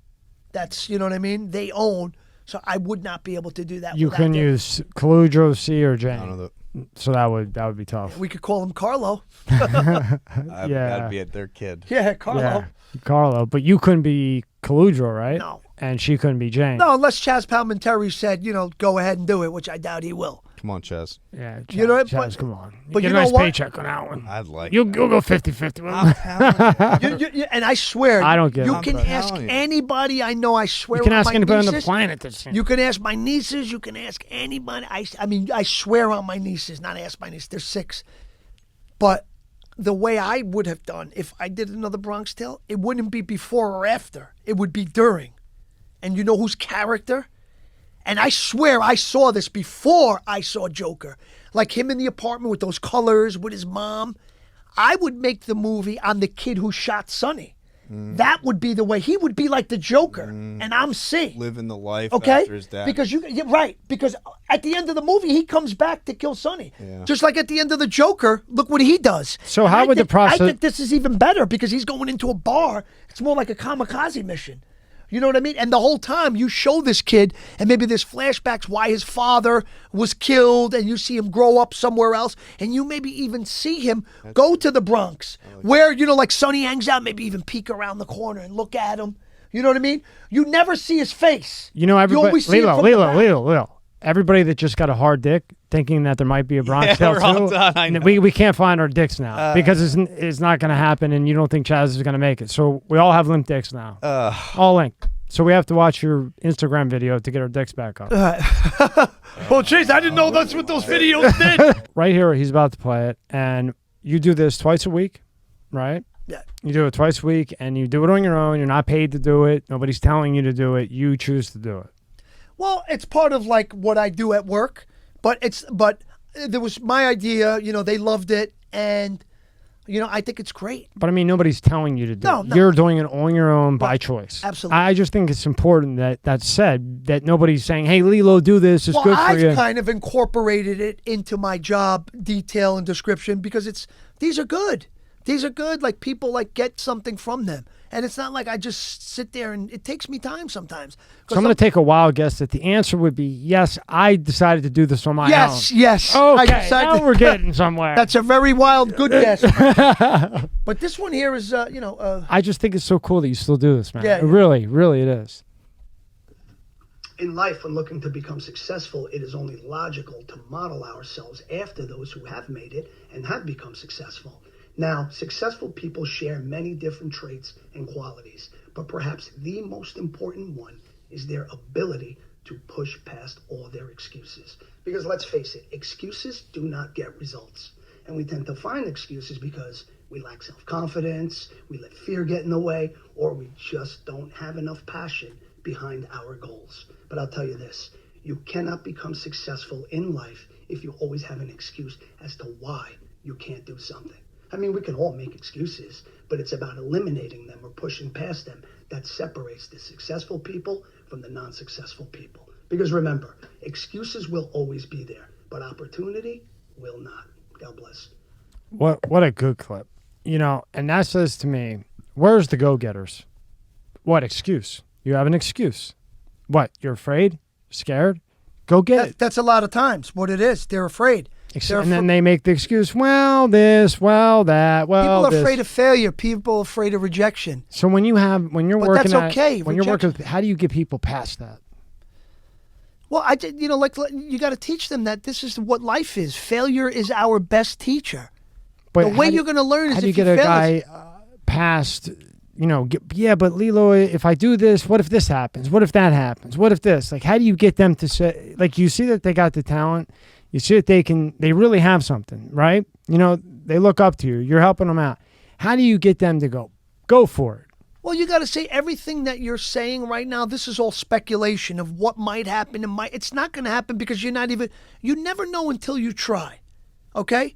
Once you're on the other side and then you know what you did and you felt what you felt while doing it, you're going to know that you were afraid, you were afraid to do this for no reason. The only thing to fear is fear itself. You know what I mean? What's the worst can happen? If this is what you got to do, you got to go worst case scenario. And then you got to show them that even the worst case scenario is not even that bad. But at the end of the day, you're going to learn something. You never fail. Because even with failure, you learn something. You learn that I did it this way, I should have did it this way. So there's never a failure. Failure is not failure. Failure is only failure if you give up. Right. But when you use that failure to teach you what you didn't know and as to why you failed, and then you don't make that same mistake again, how valuable was that failure? It's like, like if I forget something on a trip to, whatever, like last time I forgot my underwear, remember? Yeah. Yeah, you had to borrow underwear. Hey, Tom, Hey, Tom, you got to compare. That was the first thing I put in my luggage this time, was my underwear. You know what I mean? Hit a borrow 3 pair of underwear. Yeah, so, Yeah, it's funny. But, yeah, that's, you know what I mean? So that's like... Great clip, huh? Yeah, it's like the Chinese farmer. You know what I mean? Just when you think something's been like... This kid, that one of the horses runs away, and then this new flock of horses. So the kid takes him. He's trying to ride the horse. The horse throws him. He breaks his leg. So now everybody think, oh, wow, this sucks. This kid was like trying to train the horse. He's all messed up. But it's like the worst thing in the world. But then the conscription officers come by the next day, and they're trying to recruit kids for the army. And he can't go because he's got a broken leg. So it worked out for him. Even though he thought he failed because he broke his leg. But look, that's life. This is going to happen. For every action, there is an opposite and equal reaction. That's Newton's law. You know what I'm saying? This is going to happen now, but because of this, that'll happen later. You know what I mean? So that's just, that's where wisdom comes into play. Not much bothers me. Because, yeah, okay, I may have to suffer for a little bit with what just happened, but I know something good's going to come out of it. It always does. Always, not once in a while. And do you think? But you have to look for it. Do you think your brain started thinking like that after prison, after going through jail and all that other stuff? That's when you started to look at things a lot differently. Right, because when you're sitting there and there's not much to do and all that downtime in your cell and you're staring at 4 walls, this is when you really learn about yourself. And this, like when you got a million other things going on, it's really hard to pay attention to results from different things that you did. And now you're like here and you got nothing else to do, but so you analyze your behavior. You analyze the results that you got from that behavior. You know what I mean? And this is where the wisdom builds. Like, wow, even though that happened, I still didn't need to worry because this happened. And if you think about it, this is always going to happen after something like that. So the next time around, going into the thing that people will be afraid of in the beginning, it's not going to scare me because I know I can't lose because I'll learn what I did wrong, even if it doesn't work.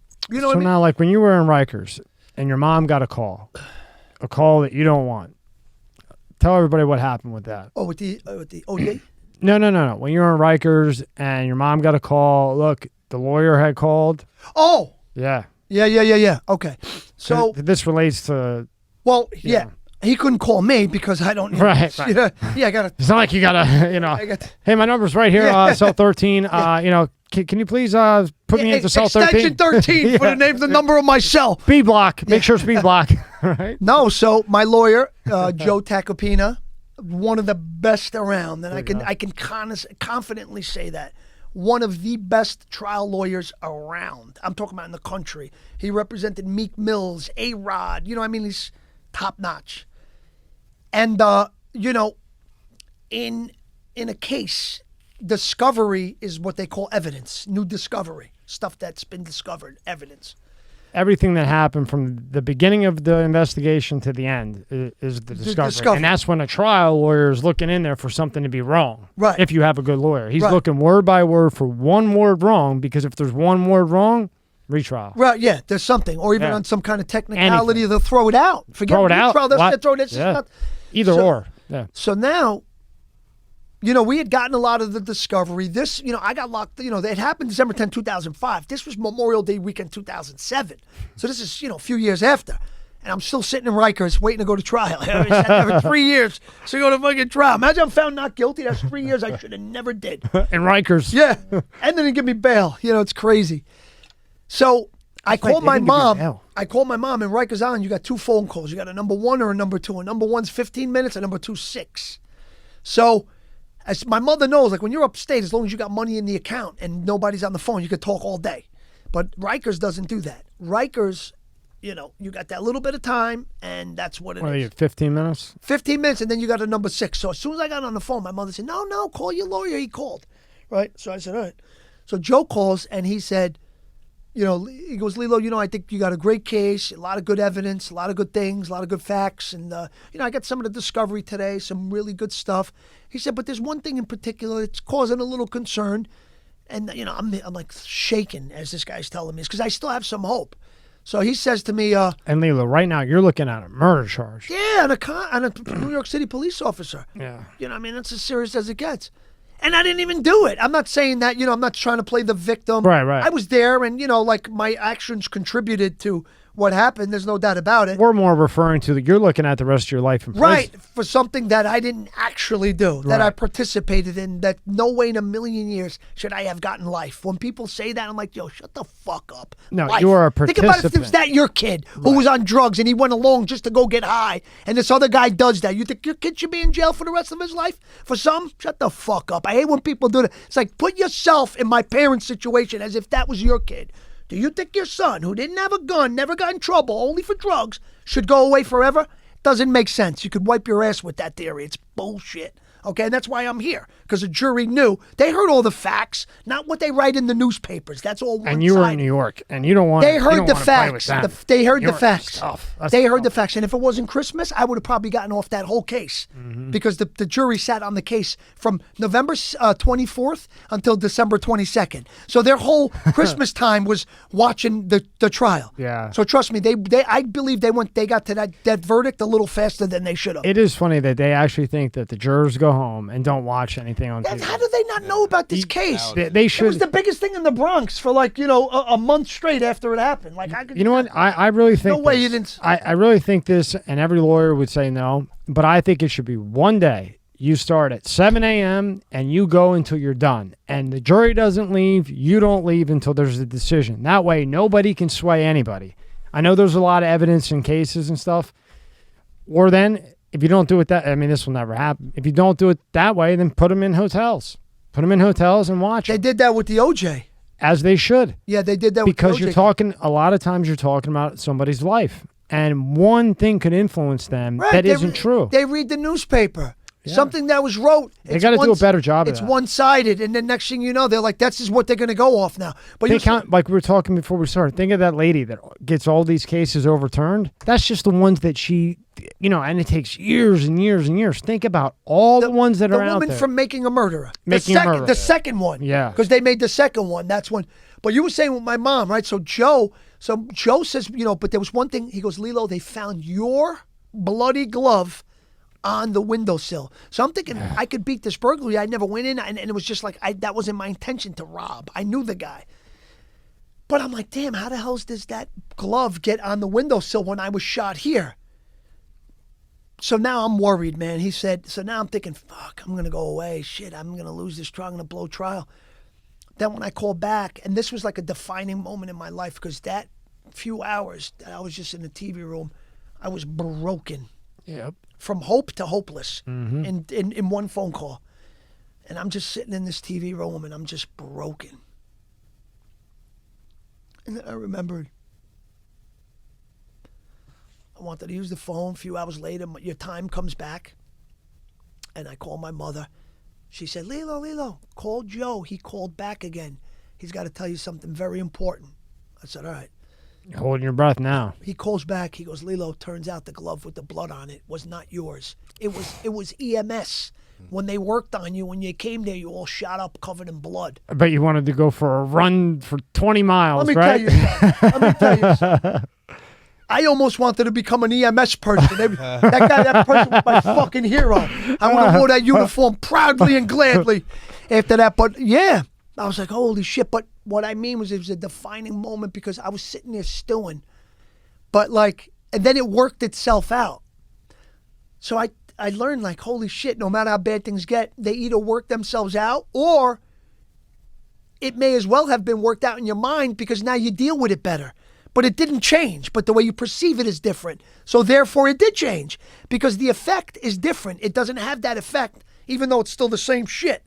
That's why the power of the mind is powerful. Now, were you dreading in your head, like, I don't want to call back, I want to call back, because you could call back and it could be really bad. You could call back and be good. But the way my mom sounded was, it was optimistic. Oh, Lillo called you, like it was optimistic. So you're like, oh. Yeah. It's not going to be that bad. I didn't know what it was, but that was like, forget about it. I didn't even give a fuck that I was locked up after that. I was like tap dancing on my bed. I mean, it was like. I think anybody would be, right? Oh, okay. I mean. So we're back to where we are now. Still locked up, no bail, but I got some hope. Yeah. You know? And then how long was it after that until you got out? Because you did, what, 8, right? Yeah, well, that was 2007. I got released December 31st, 2013. New Year's Eve. It was supposed to be January 1st. That's always my question. Like when I watch that show on Netflix, why the fuck does it take so long? And even like you go to court, right? Get this thing pushed, and it goes to another thing, then this gets pushed, and it gets pushed, and then let's say you get found guilty, then you want to try to overturn it. Like it just drags. Is that because they just want you to give up? Meaning it depends. It break you and well, sometimes that can be a tactic. I know the federal. You know more about the state than me. Federal, I know that. So well, they do want to try to break you. You know what I'm saying? Sometimes the longer they keep you in, sometimes they don't want to take you to trial. Sometimes they don't think the case is worth the taxpayers' money, so they'd rather get a free conviction by you just taking a plea. So the longer you're sitting in there, you may say, you know what, fuck it, I'm just gonna cop out. What was it? 12? Give me the fucking 12, and let's just go upstate and get this shit over. Because you got to understand, once you set your mind to, I know I got to do this amount of time, it's better than how long am I gonna be here? But like, if you would have got found guilty, let's just. Well, I did, but not of the big. I did found guilty of attempted burglary. Okay, but in the first degree. What if you got found guilty of the murder? Okay, and you said about that glove, right? That was a big turning point, right? What happens if they found you guilty and now you have evidence or your lawyer finds stuff? It just feels like that drags and drags and drags. And it's like, why can't it be done within Rob, the year? It's got to go through a bunch of circuits. Because for it to get, what you're asking is for it to get overturned, even a retrial. Correct. It has to go to the third, even in the state. Because now you're talking about the Supreme Court. It's got to go to the Third Circuit. They're going to deny it. Correct. Fifth Circuit, they're going to deny it. Seventh Circuit is the Supreme Court. The state Supreme Court. If it's good, they take it. But they have a lot of cases before Lillo. That's the reason why. But you don't get right? put to the top. No, you got to go. So if he's in New York, right, it has to go to the federal.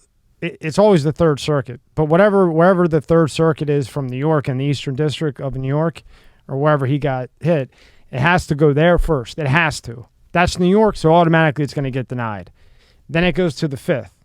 It's automatically going to get denied.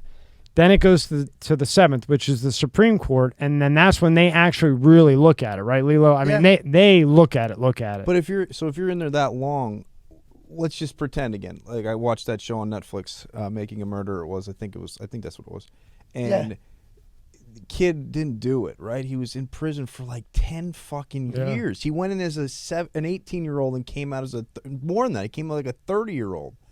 And he talked about how he struggled. And they had the guy that did it. Yeah. He looked like him. And he talked about how he struggled. He went in as 18. He comes out as 30. He goes, I don't even know how to be a 30-year-old in real life. Like, I'm still an 18-year-old. But money doesn't mean shit, right? You can throw a fucking $4 million at Once them. you're in, you're But in. there's nothing that they do. I mean, there's no rehabilitation that they pay for, right? If you need real rehabilitation because of that, you think it comes out of your pocket? They don't do shit. No, you're out on probation. If you fuck up, you go back. Yeah. Right? I mean, no, you go out. You're in there 8 years. Well, you're talking more about the rehabilitation of the trauma caused from being. I know a guy personally who that happened to. You ever hear of a guy named Marty Tankleff in Long Island? He's like an attorney now, and I've been on Zoom with him. We've spoken in colleges on Zoom and everything, and this guy was wrongfully convicted.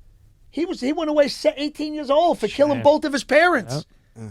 He did like 17 years. And then to overturn a murder one, he got like 10 mil though. Yeah, but still, well, it's not 17 years. That's not worth $17 $1 million a year. Yeah, But they don't. And then they just throw him out. He's a brilliant dude, Marty. Marty Tankliff's no joke. What was insane when Trump was... Bill Cosby's conviction was overturned. Yeah, when a friend of mine was in, when Trump was in, they were letting people out. They were. But he said they were just calling like, Block B, Dion Smith, free to go. And he would be like, huh? Free to go? I've been in here 18 years because he had gotten like the 10 to 1,000 on the crack law. But he had done 18 years. And you know what they gave him? A bus pass. 18 years, no family, no nothing. Just go. My boy was like, he was like crying. Because he's like happy to be free, but you get a bus pass, and I think they gave him a check for like $300 or something. He's like, what do I do? Fucked up. Yeah. And it was one after another, after another, after another. No rehabilitation, no nothing. You're just out, and now you have... Because they want you to be back in there. Yeah, that's called recidivism. It's called private prison is what it's called. Recidivism. Yeah. You reoffend. It's crazy. You got to be a really strong, you get locked up, they want you to come out, and they want you to be a productive member of society, they want you to work and do all these things, but the opportunities for people who are convicted of crimes are not, there's not as much opportunity. Once somebody hears we're in prison, then the stigma behind it, there's a lot of good people that go to jail. There's a lot of bad people that go to jail.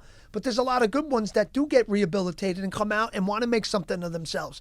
But now, because of what it is, they're not going to get hired. And then eventually they're going to say, shit, what the fuck? They can start selling drugs and because they got to eat. They got to survive.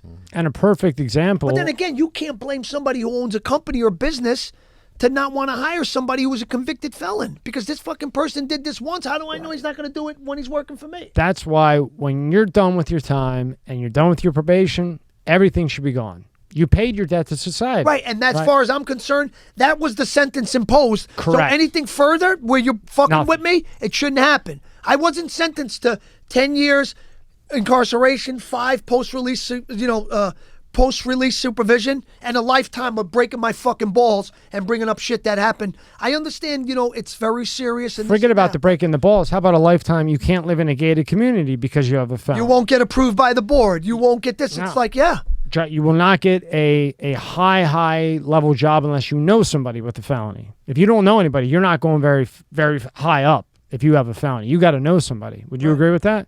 Right. So you live with that for the rest of your life, even if that felony is a 6-month charge. Yeah, it's 6 months, but for the rest of your life, you're fucked. It's like a scarlet letter. It's just, it is what it is. It's ridiculous. And you know what, dude? They'll never change it. And it's sick. But they'll never change it because then when they come back and they hit you for jaywalking, now you have a record. Now they can put you back in prison that's privately owned, that's getting paid, which that should be illegal. Guys doing it should be in there. Yeah, think about all those people. It's just like the guy that you did that was putting kids in jail, the Kids for Cash guy. He was a judge, and he was putting kids in juvenile. Rob can explain it better than me, but they're doing the same thing in a different way with the private prisons because it's all money. The prisons should never have gone private. And they keep building them, and they keep making them. And putting people in jail so they could keep they got to fill the whale, yeah. So it's like, Lillo, you decide to open a prison. You contact the FBOP or New York State. Hey, guys, I have a prison open you guys can use. Well, we want to fill that because you're giving the state. So then you got to convict people. There you go. And I know like all this type of stuff makes national news, right? So it's hard to, like a jury, you're saying, to not see it or get an opinion on something like you were talking about. But do you think, and this would be hard, there'd be money involved, a lot of stuff, but if your case is in the Bronx, you said, right? I'm sure it was national, of course, because of who you are, and that's why. But if it was, let's just say you were Joe Blow, and that happened, do you think that they should have people from out of state? Meaning, if it's and this is crazy, it'd be a lot of money, I guess, involved to get people there and do all that, but people in the Bronx know the story. They've seen it on their local news. They've seen all that type of stuff, right? The top story in the local news, blah, blah, blah, blah. You cannot miss it. The newspaper, all this. But if you live in rural Pennsylvania and this happened in Bronx, those people don't have that opinion. They've never seen anything about this in their news. Unless it's national with a celebrity or someone like that. I think federally, because the feds have the money. Because when the feds come and get you, they're taking millions and millions and millions. In that situation, the jurors should be flown in, somebody from Nebraska, Idaho, or they just change the jurisdiction, and like the person accused has to fly to Nebraska for court. Correct. Yeah, change the venue. Correct. Right, change the venue. But now in the federal system, it is hell to change the jurisdiction, even if you can prove that they're biased against you. You have to have an extremely, extremely, extremely times a gazillion reason why it needs to move from New York to Florida or Pennsylvania to California. Because you can't get a fair trial. No, you can't. You can't. And the feds are 99.1. They win everything. Yeah, they're like 99.6. They don't really take cases that they can't win. No. And the reason why they take it, they're going to beat you. And then, like he said, they got so much money. You can't out-lawyer people that got more money than you. No. You get this lawyer, they'll get that lawyer, and they'll just keep it. You got to really be like, you got to have big money. And in the federal system, it takes so long. One, they're backed up, and two, a lot of times they give ROR. Like for major charges, they give bail. Here, go ahead, pre-release. You're on probation, but you're out. Now, they wait that 3 years because they cross every T, dot every I, and they do it over and over and over, and they have this group of people look at it, tons of people. So now when you go into that court, if you don't take that fucking plea, you're done. Yeah, because when they do and now when you lose trial, yeah, we could have saved so much taxpaying, we could have saved so much money. You're done. With this whole bullshit show we just put on, where we convicted you anyway, and you kind of knew that was going to happen. You wasted our time and our fucking money. Yeah. I'm going to throw the book at you twice. It's like that jerk off, right? He knows he's guilty, but in his head he can beat it. He could beat the feds, the top of the food chain. They say, hey, look, bud, we really don't feel like going to trial. It's a pain in our ass. We have to sit in a room for 2 weeks and read all your shit over again. Take the 5 years. No, I want to go to trial, buddy. Take the 5 years. We're going to kill. We're going to destroy. Right. That's his right. It is his right as an American. But I'm saying he's a moron. Right. And the feds say, look, we have this, and the lawyer's sitting there going, oh shit, he's done. And the kid says, no, screw your plea. Okay. 3 years, and they wait. 3 years later, you think that they just forgot about it. And if you don't get caught for something in those 3 years, because they're watching your every move, if you don't, and you go into trial, when you're guilty, that 5, it goes to 25. Am I right, Lillo? Yeah, no. And 2-5. And you do 80% of that 2-5. Well, there's a particular sentencing guideline for every crime. So it's like mine was a 3.5 to 15. Not in trial, buddy. So no, I couldn't get, but maybe in the federal. Feds, yeah. Sorry. I couldn't get hit with more than 15. So I knew it was not going to be more than 15. You know what I'm saying? But they hit me on the higher end. Yeah. They can do an upward what? departure. The bottom line was at trial I did better than if I would have took a plea. Cash App. Go to cash.app. Cash App, the easiest way to send money, spend money, save money, and buy cryptocurrency. Cash App believes in providing everyone with access to important financial services so they can fully participate in the economy. Sign up today for Cash App. Use the code MSCS. Additionally, once signed up, create an invite code. When a friend uses the invite code and sends $5 or more from a newly created Cash App account, another bonus will arrive within 14 days. That's cash.app or download the app and sign up. Cash App. My plea was 15 years. 15, if it was like, say 8, I would have took it. 15, I'm not giving you 15. But you had a monster lawyer, though. Yeah, too. but you know what I had better than a monster lawyer? I had monster facts in my case, and I had me, who was there and saw what happened and am able to articulate and explain what happened in a very logical way that makes sense. And I think that was a big asset as well. I'm not giving you 15. You got to come and get it. See, for me, it would depend on my lawyer, because if the lawyer doesn't present the facts right, just like an Amber, what's her last name? I always Heard. Like an Amber Heard. I mean, her lawyer asked a question, and then what's the thing when you fight it? Sustained. Objection, Your Honor. Sustained. Yeah, he objected his own question. Her lawyer objected his own question. Really? To Johnny, yeah. Really? Right now, I'm going to show you this. So now, it happened, I think, yesterday or today. So she's on the stand, and she's saying in the papers, all the press and everything, that when they divorced, Johnny gave her $7.5 million, and she donated it all. Okay? So now she gets cross-examined. Just watch a little bit. You're going to fucking die. Play this, Rob. She gets buried. You settled your divorce from Mr. Depp in August of 2016, right? That sounds right. And in connection with that settlement, you received $7 million from Mr. Depp, true? That's correct. And then 6.8 exactly. Your settlement amount was $7 million. That's correct. Okay. And then you released a statement in which you claimed you would be donating the entire $7 million to charity, right? That's correct. You stated you would be donating half of the $7 million to the ACLU. That's correct. And you would be donating the other half to Children's Hospital of Los Angeles. That is correct. And you also stated, with respect to the $7 million divorce settlement, that money played no role except for the extent that you could donate the money to charity. Yes, that's correct. You could please pull up Plaintiff's Exhibit 1259.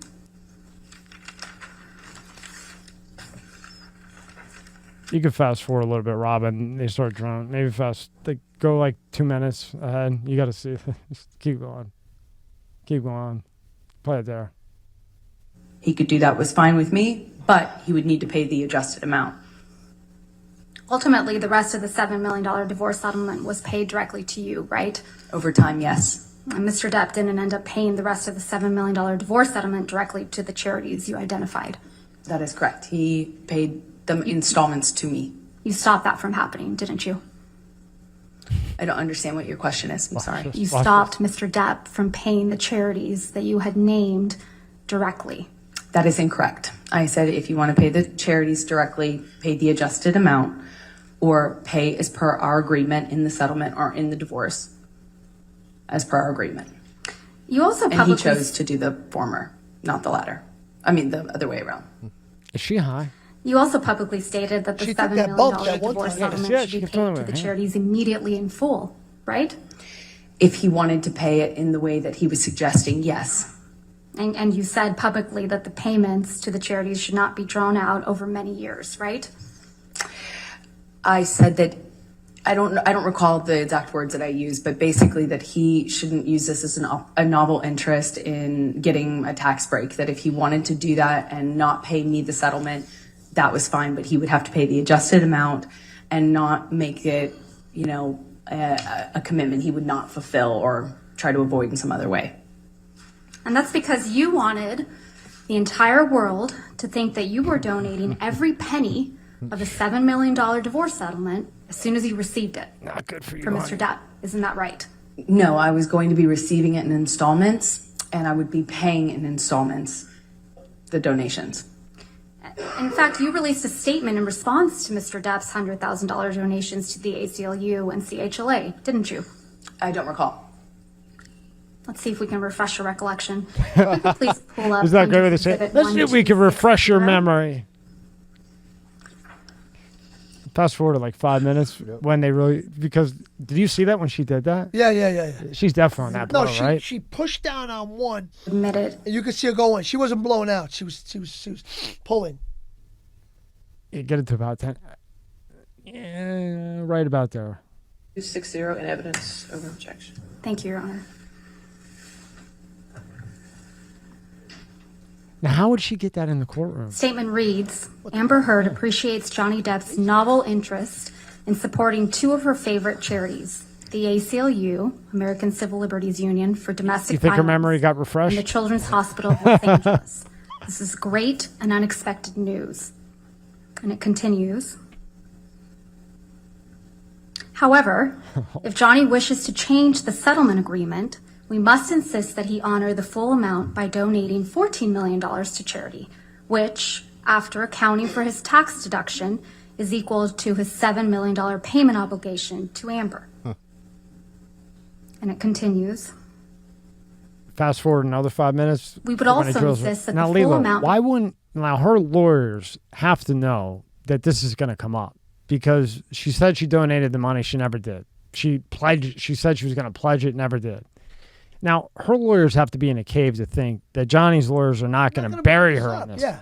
So why, keep going, Rob, why would they not prep her over this to dodge out of this? Or you think they just gave up and said she's dead? Play it there. Los Angeles, correct? I have not yet. Johnny sued me. So as of today, right here, watch this. You have not paid $7 million of your divorce settlement to charity, right? I have not been able to fulfill those obligations yet. And that's because you did want something, didn't you? I didn't want anything and I didn't get anything. You wanted Mr. Depp's money. Didn't get it, wasn't interested in it. I loved Johnny, that's why I was with him. You wanted praise for donating the money, right? That's incorrect. You wanted good press. In general, one does want good press, yes. That's fair. You wanted to see That's fair. That's fair. publicly. Wasn't my interest. My interest is in my name and clearing my name. And at the time, I was being called a liar and my motives were being questioned. I did see it as important to clear that up. I wanted to make a statement to make sure that there was not any doubt that I couldn't be labeled these things just because Johnny was a bigger star and had more publicity reach. You wanted to remind everyone of your claims of domestic violence against Mr. Depp, right? No, I wanted to move on with my life. You wanted to make those claims seem believable. They are believable. They were You wanted believable. them to be seen, you wanted to be seen, as a noble victim of domestic violence, I didn't have you? never wanted to be seen as a victim. Nor have I You- ever called myself one. Oh, you dummy. You testified under oath that, quote, the entirety of your divorce settlement was donated to charity, end quote, didn't you? Lillo, watch. That's correct. I pledged the entirety. No. Ms. Heard, my questions. You say this shit. Your counsel will have time to redirect you after. You testified under oath, quote, the entirety of your divorce settlement was donated to charity, end quote. That is correct. I pledged the entirety. I'm going to move to strike everything after yes. All right. See, she keeps dodging it with the pledge shit. You see? Ms. Hurt, this is really inappropriate. I'll sustain the objection and we'll just move forward. Thank you. Let's move forward. Next question. Tried to get her out of it, didn't work. Under oath, that statement wasn't true, was it, Ms. Hurd? I'm sorry, I don't follow your question. Sorry. What do you mean? You testified under oath, quote, the entirety of my divorce settlement was donated to charity, end quote. That statement wasn't true. It is true. I pledged the entirety to charity. Look at this spot. Look at this. Statement. When you say you buy a house, you don't pay Ms. for the Hurd, entire Ms. house Hurd, at one time. respectfully, You pay it I'm over not asking, time. Ms. Hurd. All right. Next question, please. Thank you. That statement isn't true today, as you sit here today, is it? It is true. I pledged the entirety. But you to didn't charity. donate it.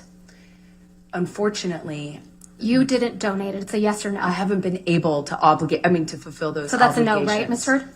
I made the pledge. I want to be very clear. I pledged the entirety. I haven't been able to fulfill those pledges because I've been sued. You had all of the $7 million for 13 months before Mr. Depp sued you, and you chose not to pay it to That was a charity. Mike Tyson right. You That was pledged a Mike it. Tyson right. Is that correct, Ms. I Hurd? disagree with your characterization of that. Let's look at your sworn testimony from the UK. That's good, Rob. That's the point. I mean, So she pledged it. She never donated it. She pledged it. She didn't fulfill her obligation. well, what she did was she went and said that she took all the money from Johnny and pledged, donated it. That's I'm it. this great person, blah blah blah. But she never donated a penny. Yeah. She had the money 13 months. She before got the was press sued. behind it, though. That's all she wanted. If I Right. can get the press without actually the action, Look good, yeah. that's even better. Yeah. What I didn't lose the money, but I got the press. That's what I want. It's like calling those things. Now she's very. But when you're going into court for $50 million, you better be prepared that this is going to come up. You know what I mean? She's done for. You got the makeup that her lawyers came up. They said, oh, yeah, Johnny hit me and I had to use this makeup. They found out that the makeup wasn't even made at the time. The makeup company comes out and says, no. We weren't even available at the time she's referring We to. didn't even make that product. Dead. Yeah. Now this just kills her. Yeah, I mean, she's done for. Johnny's probably thinking, what am I going to do with this? Well, she's showing her character right there. That's an extension of who she is. Yeah. And the bottom line is you pledged it, but you didn't donate it. Yes or no? You got to be, this is like, no. It's that simple. People don't want to hear that. Right. If she would have just, am I right or wrong? If she would have just said no, right? And the jury says, okay, she said no. And then what is Johnny's lawyers going to do? They have to move on. You can't keep burying her. No. Unlike Johnny, who goes on stand People and may leaves have it felt out. bad. People may have felt bad and say, this girl's in a tough spot. You know what I mean? Who knows? But 13 months You've had that money. Like I said, I thought I was going to say 13 days. No, 13 months. Months. That's over a year. Yeah. You had the money and not $1 of where you said it was going to go touched there. Yeah. You're a liar. You're a lying sack of shit. And you did that for the press. That's it. And that's fine, but not when you run up against this, right? You know what I mean? I like Johnny Depp, too. I feel so bad that I love him. This poor guy is going through all this. You know, he really's... You think he'll get the Pirates of the Caribbean's back? No, they took him out. I think he's done. But that movie's dead without him. Well, you know, let's see. Let's see. It remains to be seen if they can, you know, revive this franchise without him and still make the same numbers. Then you'll never see him again. What are the odds of that? But if it doesn't, it's like when they took, who was it? Was it Vin Diesel? When he wasn't in one of the Fast and Furious. Yeah, I think there was one of them that he wasn't in or something, and it really affected the bottom line. Came back then, yeah. Yeah, so if the bottom line is affected in a very big way, they'll bring him back. If you know, like if they're seeing on all these different forums and everywhere, we want Johnny back, and the people that put up the money like, fuck, we took a hit on this one. We were last year when we came like. By this amount of time, when we released the last one he was in, we made this much money. We made $73 million less. I think we got to get Johnny back. So do you think they'll put out one without him, see how it does, and if it tanks, then they'll be like, hey, Mr. Depp, how you doing over there? Right. Well, for a few reasons. You know, you gotta keep it going just to keep it fresh in people's memories and minds, because like you're kind of keeping them on ice. And it's going to do one of two things. You're going to be able to see whether or not this franchise can live and succeed without him. And worst case scenario, it doesn't survive without him. By the time we go to make the next one, so much time is going to pass that this is going to be a distant memory. They're not going to give a shit about that as much. You know what I mean? Because now it's on TV every day, so it's like you can't really get away from it. Time healing. Or Lillo, how about this one? As a production company, think about this. You put one out, it does okay, half of what it normally does.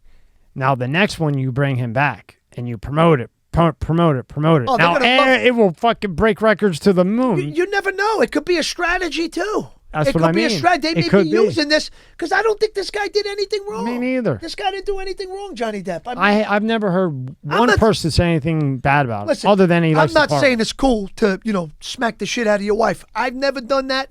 I don't think he ever. As far as I know, he didn't. I guarantee you, you cannot get one girl out there that says I've ever put my hands on her. Ever. I've never forced anyone. Get one person right now to say I did. One. It's never happened. I don't think he did. My father never put my hands on my mother. I've never been around that. This guy, the only thing I think he's guilty of is he had a substance abuse problem. That's all I think he's guilty But you know what? At the end of the day, it doesn't make him less. He's got a problem. You don't know what he's dealing with. Yeah. What do you think? Because he's got all these movies, he's happy?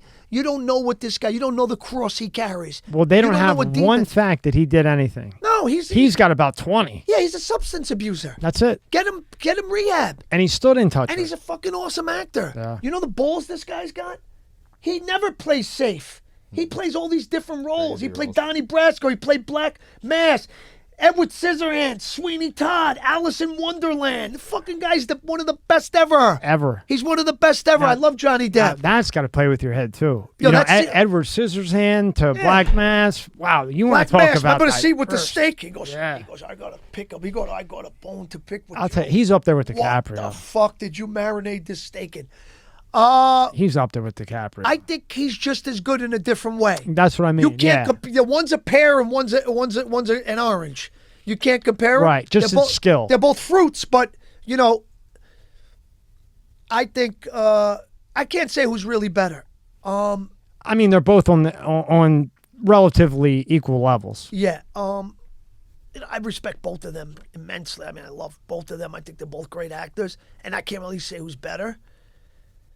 But I will say about this guy, he's so, the roles, he takes roles that nobody else would take. Like Pirates of the Caribbean, he was perfect for Captain Jack Sparrow. It was almost like that role, was written for him. He made that franchise what it is. How about the window one? And when he was in that weird window one? In the house. Yeah. In the house? Did you see that one? Window. Yeah, it's called Window. No, I didn't see it. Oh, it was good. Oh yeah, he's Blow was awesome. Blow, yeah, I forgot he was even in that. Blow was awesome. Man, he's played a lot of roles. Johnny Holy Depp's shit. Cash App. Go to cash.app. Cash App, the easiest way to send money, spend money, save money, and buy cryptocurrency. Cash App believes in providing everyone with access to important financial services so they can fully participate in the economy. Sign up today for Cash App. Use the code MSCS. Additionally, once signed up, create an invite code. When a friend uses the invite code and sends $5 or more from a newly created Cash App account, another bonus will arrive within 14 days. That's cash.app or download the app and sign up. Cash App. Yes, man, Johnny Depp's the man. I would have loved to work with Johnny. You ever cross paths with him? Meet him? No. I'd love to work in the future, maybe. Man, that'd be cool. He's awesome. Great guy. He's a great actor. I hope he gets his life together. It just goes to show, how important having a good woman in your life is. Yeah. Because that could make or break you. They always say you need a queen. Yeah. Right? Yeah. If you want to be a king, you need a queen. Yeah. Or else you're going past times. Every king had a queen. And it's very unfortunate that this unfolded the way it did, and that this guy, who I wasn't there, and like I said, I'm not saying it's okay. If she did get beat up like she claims and all that, then I'm not cool with that, and then I would have a problem with him. But I just don't think he did that. She's lying. They established she's a liar. She's right. lying. If you're lying about a dumb donation, yeah. What else are you lying? You're lying about everything. And why? And I can't. Can you put it in your head?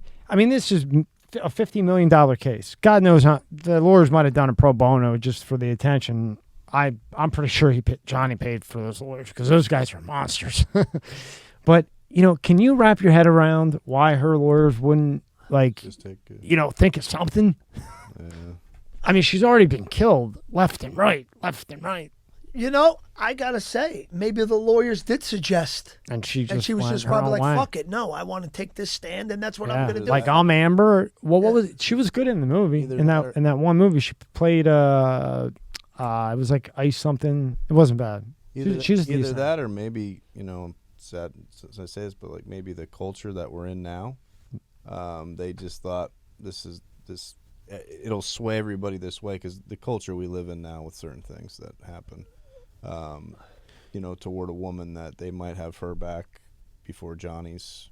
Yeah. Well, this would be the first time I think ever. Oh, you mean like Me Too and that Me Too shit. But if he wins, this would be a tricky thing. First time a man ever won this. It's very unfair for men, like with this whole Me Too movement. I know there's a lot of guys that then, especially a lot of powerful men, that got away with a lot of things. But, that's not always the case. Because even an accusation, the people who make these accusations got to remember, they may have a son one day. You know what I mean? Or they have one right then and there. Lillo, explain to me Me Too. I've heard 7,000 different meanings of what the hell Me Too is. What is this Me Too? Do you even know? I don't even know, Do you know where Rob? It comes from. It's just cancel culture stuff almost. Me Too means cancel culture? No, it's not the same. But it's grouped in with different things like that. Yeah, it's not, a mere accusation can ruin somebody's life. Especially just this. Because one person didn't feel good about what happened, so now they kind of want to justify it to themselves and ease the blow. Well, yeah, you know what I'm saying? And then say this person did this, and it's like whether he did, say he didn't, and now his life is ruined. Whatever contracts he had, his job is now gone, just on a mere accusation. Even when it's proven that it didn't happen, you're still not going to get that job back. But it's sick because we live in a culture where everybody fucks up somewhere, some worse than others. Right? We know that. Everybody fucks up. But people are so quick to just bury that person and be done and bury him and put the dirt on him, that's it. And not say, that'll come around, though. And not say, you taught forgiveness, right? In certain cases, I get it. Murders and things, it's hard to forgive people for that.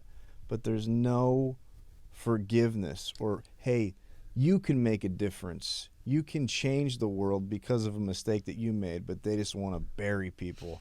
And now, that's the sad part. And that's what they do. Now, can he come back from this? Who was in I think he can. the greatest show, one of the greatest shows I've ever watched on Netflix, Hearts of Cards. Kevin Spacey. Kevin Spacey. Like, he's done. He can never come House back. of Cards. House of Cards. Bill O'Reilly, done. He can never come back. But what? Can Depp come back? Kevin Spacey was like touching little kids, right? Yeah, Wasn't it? Yeah. it's How a little you come different. back from that? You're a sick fuck. Come on, I don't give a fuck. You're Kevin Spacey. You're a sick fuck. You were wired in a way. If that really happened, if I was the parents in the video, I'd give him a beating. Like, seriously. But he never went to That's court. My fucking kid. But that did Spacey it. never even went to court. Well, whatever.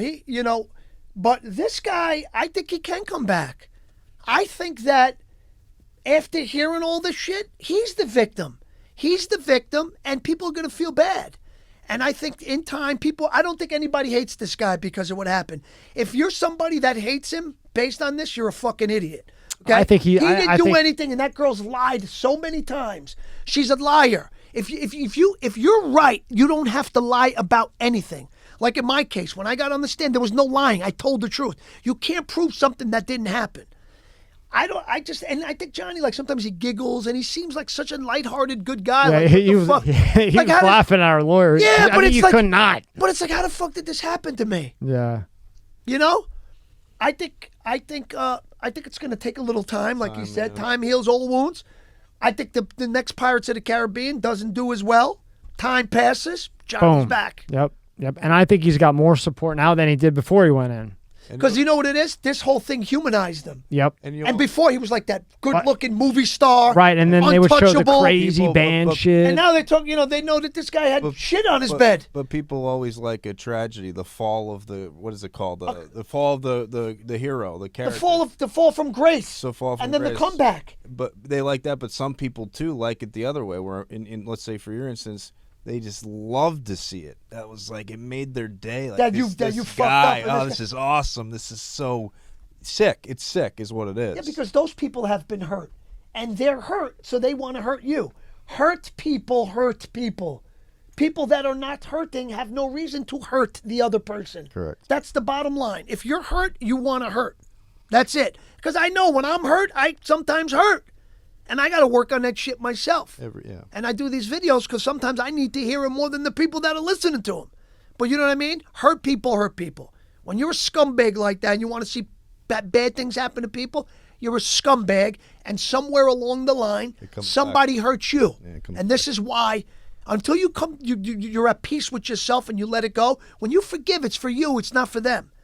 Because then you would give the benefit of the doubt. And this life is not about hurting each other. God didn't put us here to hurt each other. And he made everybody different so we could learn from each other. Imagine if we were all the same. Everybody's here for a reason. Asian people, black people, white people, everybody's, because we learn from each other, different cultures. It's all. Pull up Cosby. In relation. Now, do you think, I know there was, his legal team, but it's done. Do you think that Cosby that case should be tossed for good, or do you think he should be doing a retrial? Could you go up a little bit? I want to see why. Well, no, you go down. I want to show you something. Go down. Oh, this isn't. No, but I just want to see why they Why did the court toss his conviction right there? When he agreed to testify when invoking his Fifth Amendment right, self-incriminating lawsuit. Rob, can you read why it was overturned? Why did the court toss his conviction? The split court found that Cosby was unfairly prosecuted because the previous district attorney had promised the comedian once known as America's Dad that he wouldn't be charged over Constand's accusations. Cosby was charged by another prosecutor who claimed he wasn't bound by that agreement. The court said that's not the case. The justice found that Cosby relied on that promise when he agreed to testify without invoking his Fifth Amendment right against self-incrimination in a lawsuit brought against him by Constand. The court concluded that prosecutor who later brought the charges was obligated to stick to the non-prosecution agreement, so the conviction cannot stand. The justice wrote that denying the defendant the benefit of that decision is an affront to the fundamental fairness, particularly when it results in a criminal prosecution that was foregone for more than a decade. Yep. I mean, so he got offered it's a technicality. It's a technicality. It's the bottom line. You promised this guy something, one prosecutor, and then another prosecutor comes on. So now that promise doesn't, because that person made, but it's still the same case. I'm still the same defendant. So as far as I'm concerned, I'm going by what they said, and I'm going along with this. So you know what? That was under false pretense, and they should have overturned it. Do I think he did it? I think 1,000,000% he did it. Because he did it. Because I saw one time the cover of the paper. It said, and it has Cosby's picture. He said, and then it had like 90 women. She said, she said, she said, she said, she said. He said, she said, he definitely did it. But with all these cases, these women said the same exact thing. That was his MO. This is what he was doing. So. But I mean, at that time, like, how much do you think that was going on? I guarantee you. Quite a bit. What's his name? Harvey Weinstein's calling Cosby every name in the book from in there. Oh, I'm sure he is. Motherfucker, how did they And right? you know, Weinstein is an interesting case to me. Not saying whatever happened was right, but now, if you're a young actor woman and you want this big movie role, I don't care what you say or anybody says. I give it a 50% chance if somebody's going to go to be in Bronx Tale with Robert De Niro. And Weinstein's the way to get the movie. And Weinstein says, hey, blow me, I'll put you in the movie. How many women do you think are going to blow him? A lot. Okay. I would say 9 out of 10. But then 20 years later, you want to come back and say, oh, he made me blow him for the movie. I'm not sticking up for the guy. That guy's a mess. But I'm just saying, I don't think that that's uncommon. Yeah, but no, that's not uncommon. But Weinstein had like buttons in his office, like as soon as the person walked in, he would lock the door and like crazy shit. Right. I'm just saying in general, Weinstein's he's a fucking psychopathic nutcase. I just meaning he made some great films, though. He did. He did. But a lot of psychos make great films, you know. But you know, in other situations where you don't have buttons and fucking doormen and you know, pushed up lights, you know, I'm sure it's all the time even now. Yeah, I don't see how it wouldn't be. No, I mean, listen, you know, even myself, and I'm not even close to, you know, the level of fame that some of these people have reached. But, you know, I got a little something. I got a little taste of it. And I could see how, you know, how that was. You know what I mean? Where it gets to your head where you're like almost feel. But I never did that. I never said to a girl ever. On set, I'm always the most well-behaved. I don't look at women like, oh, I want to fuck this girl because she's in a movie. She's got her ass out on the... No, I don't give... She's working. I'm working. Let's work. And then, you know what I mean? But say you're John Smith 20 years ago, and you have girls coming in that want to do the play, and they're hitting on you. They're coming to you. They're making moves on you, kissing you, because they're thinking, wow, you know, if I make the move, wear a V-neck, I get the thing. I may be able to sway him into giving me a role or persuade him into, like, giving me a part. So now a girl starts coming into you. Now Lillo starts to get bigger, come out with these films bigger. You're not Bronx Tale, Lillo. You're like Scorsese type level. Not Scorsese level, but close to there, right? So now you're there. You got the ego. Everybody's Lillo. Girls are hitting on you left and right anytime you want, wherever. And now you get a little bit older, but this is common because for 10, 15 years, any girl that walks in is trying to fuck you so that they can get the movie role. So now later on, that's just what you're accustomed to. I don't mean Weinstein because Weinstein's just a different level. I just think it's common, normal. I just think it happens. But what I always wonder what happens to, you know, and it does happen. What happens to the guy that gets accused? And I use the word accused. I really use the word accuse. Gets accused. And then later comes out that the girl was lying. Nothing seems like it ever happens to the accuser. But that guy's life is ruined because he was accused. So every time someone sees him, oh, he did that with this person. He did that. Even though he never did it and the girl came out later. Or guy, we can go the opposite way. It could happen the other way, too. Of course. Why is it never the accuser that falsely does it? They should face jail time for that. They should. Right? Because they just took because it's like, they took a life away from somebody. If you're going to say this, you better be fucking right. Because there's a lot on the line here. This guy's reputation. This guy's got a family. This guy's got people that love and care about him. This guy's been around a long time. Are you sure this is what happened? Because it leads to divorce, everything. You lose kids, you lose everything. So why is it everything. Why is it fair to take the 3 years from the guy you accused, your family too, but not from the person that took the 3 years from you? I always wondered that. Nothing will ever change, but like Weinstein and Cosby, we can agree. Yeah, because we live in a society right now. Everything's just like it's a bunch of bullshit. This is the worst I've ever seen. After talking to you yesterday, since I couldn't get an answer from some other people, what do you think about inflation? You're a smart dude. You're a lot smarter than people think. You know, with the inflation, I mean, listen, it all comes down to the gas prices because now I'm spending more money in gas I'm spending less money going to the movies, less money going there. So now, even with the movies and stuff, like because less people are going there, everything's going to be inflated now because it's like, how the hell are we gonna, you know what I mean? We got to survive. I think that, I think it's just a really horrible time that we live in. And I think that, the pandemic really took a toll, And I don't know how long it's going to take before, I mean, listen, it's just not I don't really give a shit, and I'm not Republican, Democrat, but Joe Biden is not a good president. You're like me. You're for what's best. Right. Just I'm because for I what's had best. Roger Stone on and Republicans on, I'm just for Bill what's best. Clinton, I thought he was an awesome president. I did too. I remember gas was, I don't know what stupid deals he was making because I was too young at the time. I didn't realize he made the dumbest deal on the fucking planet. But I do know I went and got gas and it was 89 cents. I do know everybody had jobs. I do know shit was smooth. The deals he was making that would affect America later, really, really, really, really, really bad. But when he was in, they didn't take a hit. You know what I mean? During that time. That's probably why he got gas down to 89 cents because whatever deal he made, he figured, shit, I'll be long gone. I'll be gone by the time they feel the effects of They're this gonna shit. think I'm God. And when, the country's destroyed in 20 years because of my decisions and signs, everybody's happy. I think that, and now it's summer, so the gas is not going down. It's going to go up. Next week. Wait till next week when you got when Memorial Day weekend. Well, it's. I think too that it's gonna almost. I think we're gonna be stuck. Not stuck. I think this is the new norm. I think gas prices. I think they're gonna. I'm not saying they're gonna keep going up, but we're not gonna go ever back down to $2. Well, I don't think ever. They want to make everything electric, but they can't. It's impossible. This may be pushing everybody away from gas to electric. You know what I mean? It's not possible. It's not possible. But there's not enough batteries to make them. Even if they did, they cut gas right now today, there isn't enough battery to make. We don't have it on Earth. There isn't enough. No, I believe it. It's impossible. Something's going to give. Something's got to give. But this is like, Do you see a crash, like a 2008 type of crash, or do you see like a crash coming? I've never seen anything. I've never seen money been just thrown around. Like we were talking yesterday. I mean, the guy wants to give however many billions or millions to make Wi-Fi capped at $30 for everybody in America. Who cares about the border? Who cares about inflation?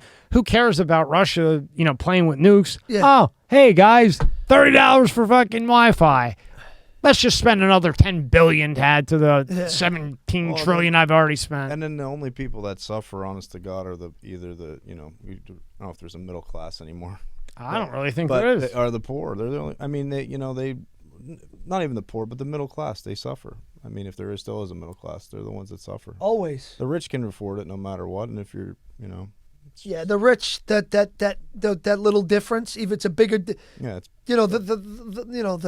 the less you have, the more of a difference it makes. Yeah. But at that level, they don't feel that difference. You're paying $4-6 a gallon of gas. Who gives a fuck? Yeah, I got a $150,000 car, $200,000 car. You think I give a shit about this? And you got $40 million in the bank, $20 million. Fuck it. You're just like, a couple years, it's going to be a little rough. What do I care? But other people that have kids to feed or they're sick, Yeah, they have to pick. Do I feed my family night? Do I take my medication? Do I fill up my gas tank to go to work? Well, I think it's their way of trying to make it where basically communism or socialism, either or, where you have the rich, the government's the government, and then you have the poor. But what they don't realize is if you try to make everybody equal, which is what they're trying to do. I said this before, I'll make it quick. They did a study with rats where you gave them whatever they wanted, all the food they wanted, all the sex they wanted, everything. And they're very close to you and I, genetically and brain-wise and everything else. You know what they did? They killed each other. They gave everybody everything they wanted. They killed each other. This rat wanted to be clean. This rat wanted to have sex. This rat was just pissed off all the time. This one was the victim, but there was no progression without, what's the saying? There's no progression without something. Like without conflict, without chaos, there's no progression. No. So when you don't give them everything, whoever fights the best and tries the hardest gets the food. Then you have progression. When you give everybody everything they want, you make everybody equal, there's no progression. Because you're dependent on the government. We're all equal. Nothing Nothing is invented. Right. You can give me. And what happened in Because this study, they all killed themselves. There's no motivation to progress. Every single one of those If I'm rats. being motivated by it, if 500, if I'm all dead. being motivated by a paycheck every day, I'm gonna want to be better because I know I got to earn that paycheck. But if I'm given a certain amount as everyone else, it's like almost when you're in prison. You don't got to worry about your clothes. You don't got to worry about nothing. It's gonna be there. It's gonna be there. Right. And what type of and nothing progresses. And nothing progresses. And Nothing's people want to kill invented. each other, just like you said. Right. And that's what happened with the 500 rats. All 500 rats dead. They all killed each other. You know Joseph Stalin? Remember he was a Russian leader? Yeah. Joseph Stalin. He taught how easy it is to govern stupid people. And he used the chicken as an example. You know what he did? He stripped the chicken of all his feathers. He had nothing, no feathers, literally demoralized him, stripped Embarrassed him. the shit out of Right? him, right? Every now and then he gave him a little worthless treat, some grain. And because of that worthless little fucking treat, regardless of what he did to him, that little chicken still followed him around. Just for that grain. That's like a stimulus check. Yeah. That's a perfect example. You And know? that's what they're doing. If you take yourself out of it and you look at what they're doing, that's what they're doing, where everybody's equal. And it will be the end. You know, I mean, listen. 200 years, this place is over. I mean, I think we should all be treated equal because we are all equal in one sense. Sure. We're all, we're born with a heart, with Couldn't agree with you more. breathing and stuff like that. Right. Mm-hmm. But I think like there's something has to be something has to be said for hard work. Yeah. Like, the harder the work, the harder you work, the more successful you become. I don't think there's anything wrong with that. If I work more than you, and I've sacrificed and I have more discipline to where when you were doing all this shit, having a good fucking time, I was home studying. Yeah. Isn't that and now America? because of that, I'm more successful than you. Well, I think Why the fuck should you be the that's same as America. me when I worked harder than you to be where I am? Because like they always say, like professional players, they'll say a lot. Hey, when I was in college, my boys were going out partying every night. No, I stayed home and watched tape. And those are the guys that made it to the NFL, the MLB, whatever it may be. The guys partying, they played some college football and went on to do whatever they do. But everybody wants, instant gratification, right? They don't want to work hard. When I started in TV, I got paid shit. I could have probably got more working at McDonald's than when I was getting paid in television.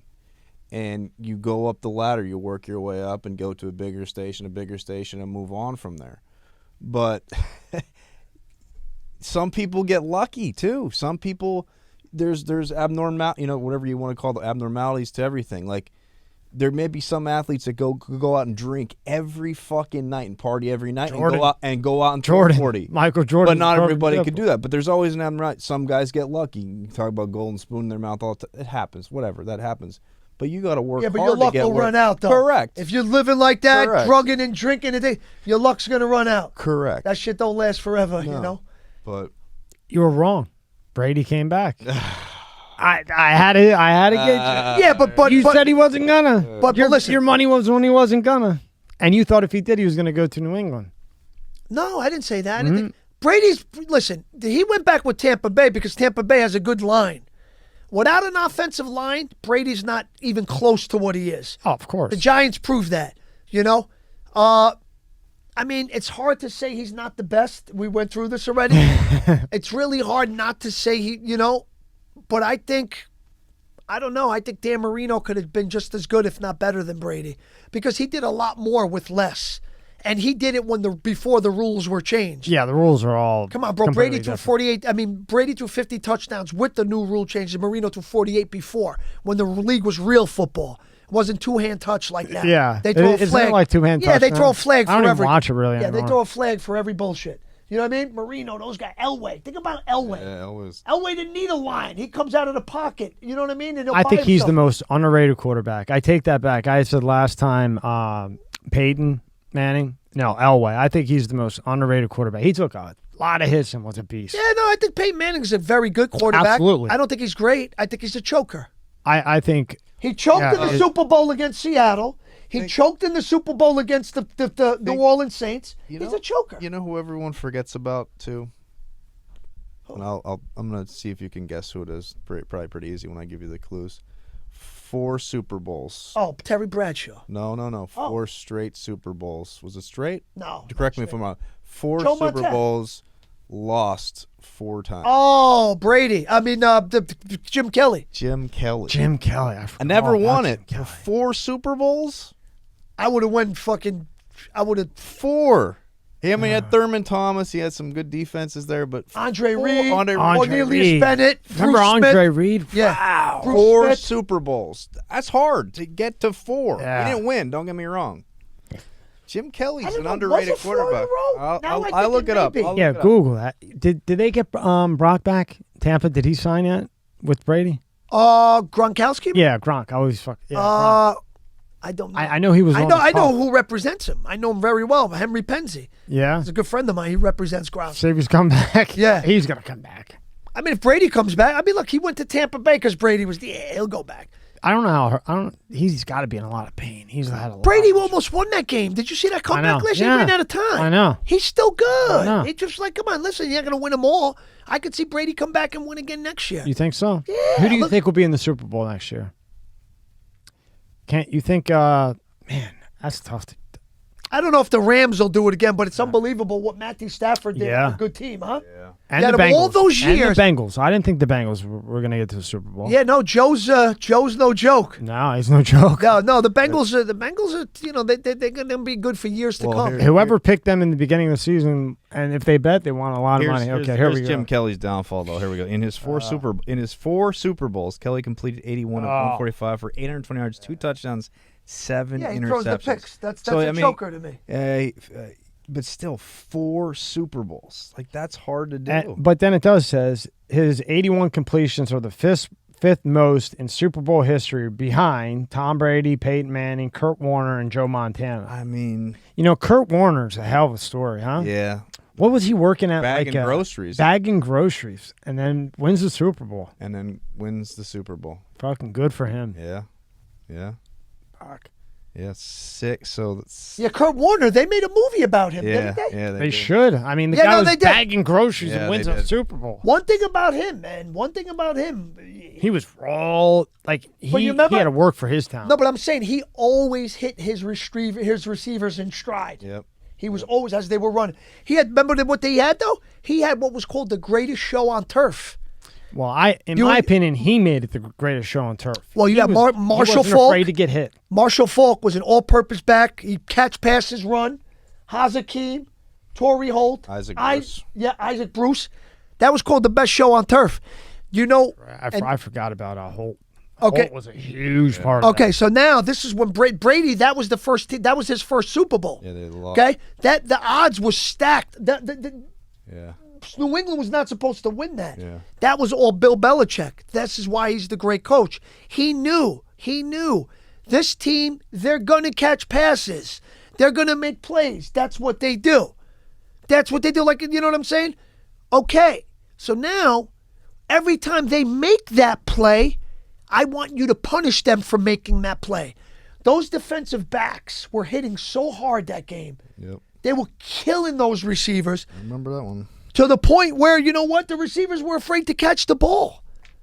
And you know what? That's how Belichick beat him. He intimidated him with his guys, his defensive backs. It's football. That's the way I beat you. And you know what? Tom Brady did what he had to do, and he's been doing it since. That was like, what, 2000 or something? Yeah, that was the year that He's doing it 20. fucking Eagles went to 4 straight. Now, this is straight. 4 straight NFC Championship games. 4 straight. Oh, the Eagles. Yep. Fuck. If McNabb, man, just think if they got to those Super Bowls. I'm not saying they would have won them, but if you remember one, if McNabb could have won 2, 3 Super Bowls, even one, 4 straight. even one. Straight. Think about Marino. Even one would have. But you remember that one year? I don't gamble. I'm not a gambler.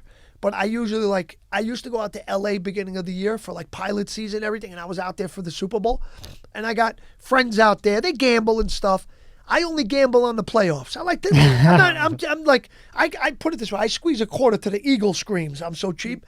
But, but they're in the, like little few dollars, nothing crazy. And remember when they lost to the Carolina Panthers? Ah, fuck. Okay? And remember, Carolina's defense was ranked number 2 in the league that year. That was their claim to fame. So I bet Carolina, right? And I also bet that Donovan McNabb would sustain a substantial injury in the game. Do you remember they broke his rib that game? They hit him hard, took him out of the game. The guy took the bet. I said, I also want to bet this because I know that's their biggest weapon, second best defense in football. That's what it's like if your eye's busted, I'm going to keep punching it. I know that's where it is. I know that's, you know what I mean? And I'm going to keep coming for it. And they kept coming for him, and they fucked him up. Jake Delhomme was the quarterback of the Panthers. Jake Delhomme. Yeah, you remember how the Patriots won that game? How they won it? Yeah. Vinatieri. Vinatieri hit the field goal. How money was that guy? Why did they get rid of him? Then he was on the Colts, right? Yep, for years. I think he just retired this past Yeah, year. I think he has the most. The most points ever. He has the most points. Why the hell would you get rid of him? He's as clutch as they get. He must have had a reason to get rid of him, right? Yeah, who knows? I mean, Maybe there's got to be something. You got to be like, you know what it is? A lot of times these guys are like locker room cancers. That's what I mean. Maybe he was just not good for the locker room, and you got to let him go. You know, like Terrell Owens wasn't, but he was a hell of a receiver. Still playing. He's still playing in that league. He looks good. Yo, do you remember that one year? He looks good. He was so good. Yo, the Patriots, he had a broken leg. Yeah. And he still had over 108 yards. And I know he whined a lot, but how can you call a guy a baby that played through a lot of injuries? You know, he was injured in that Super Bowl. Yeah, he had a broken leg, and he played like his leg was. He broke it like 3 weeks earlier, and he played it. And he got over a fucking 100 yards. Yeah. No, you gotta respect that. Monster, absolutely. Come on, bro. A lot of these guys don't want to go back in the game after they get a little injury. You know who's the biggest bitch in football? Cutler. Remember the oh yeah. Remember it was like 2009, 2010 was the playoffs. Remember he didn't want to come back in the game? What a bitch. Yep. You know what? I would have got rid of him right then and there. You're not playing in the fucking NFL. This is a rough game, bro. Okay? And you got to you're getting paid, buddy. Yeah. And people came to see you. You're not doing this shit for free. Come and people came to see you. Yeah. I want to show you something quick because I want to get your take on it, and then I'll let you get out of it. Rob, pull up the cave thing that you found. Rob found something really cool I think will interest you. Yeah? Yeah, it's fucking mind-blowing. Some of this shit that they're finding, like full towns under ocean, they have full towns they found under ocean. Full towns. Really? Yeah. See, here it is. This was... Pull this up a little bit, I heard Rob. about this today. Let me open it up a little bit. Yeah, they, in the ocean, they're starting to do deeper exploration. And they have found, literally, there's roads. The camera can see now. There's roads, there's kings, there's castles under the ocean. We know less about the ocean than space. So really? Yeah, seriously. This was interesting. It's really interesting. I read it today. Chinese cave explorers discovered a 630-foot... Oh, wow. What are we doing here? Advertisement. Oh, no. This thing's lagged right now. Hold on 1 second. That's big. You guys can read that, right? That's yeah. For everybody watching this, I containing a massive ancient forest. So, as we scroll down. Can you imagine? And just like the Look whole... at this. Now, that existed. This is at the bottom of the sinkhole. This is what is down there. Wow. This looks like the movie The Ring. And it's the Chinese version, The Ring. And it says, cave explorers found a massive ancient forest hidden inside a giant sinkhole in China's... Yeah, let me hear the word. Go ahead. Guangxi region. I was waiting. My mouth was quiet. Yeah, he was reading all Nope. The sinkhole measured over 1,000 feet in length and was nearly 630 feet deep.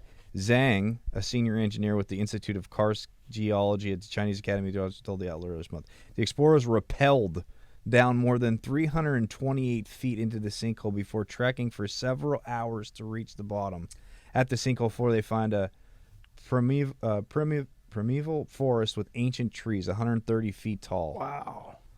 Yeah, plants through against. So imagine. I wonder what type of stuff down there. Like, is there rats or different type of creatures we don't know about? Or because you're so much lower than sea level. Yeah. That maybe like how you like. Yeah, like when you go up in the sky, your ears pop and your whole, maybe the opposite may happen that way. Yeah. To where certain creatures and certain wildlife would not be able to exist there just because it's so, know what I mean? And I wonder what the light even, you probably have some light, right? But I wonder how the light, you might have creatures that only live in this dark. Yeah, there's probably tons of shit down there. Or maybe because there's not much light, they're equipped where the first people down there, where they had to train themselves to be able to see with that, low light or that lack of light, to where that it became innate, and you know what I mean.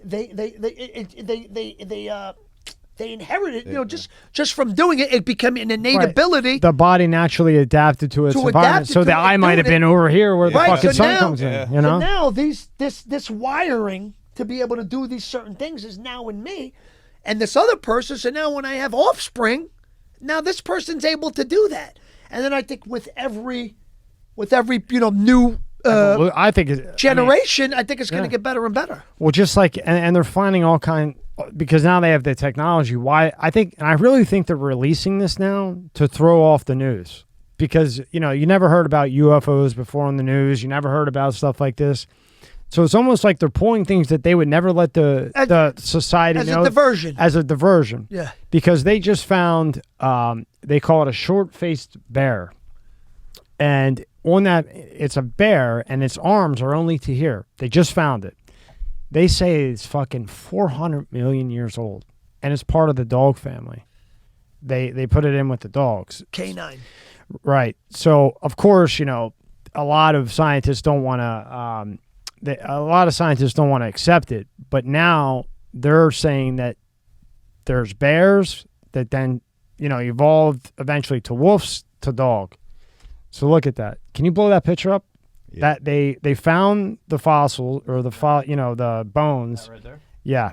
And that's one of them, but there's another one that has got little tiny ass hands. Keep scrolling down. Like they just found that one. Keep going. You fly through these just to see.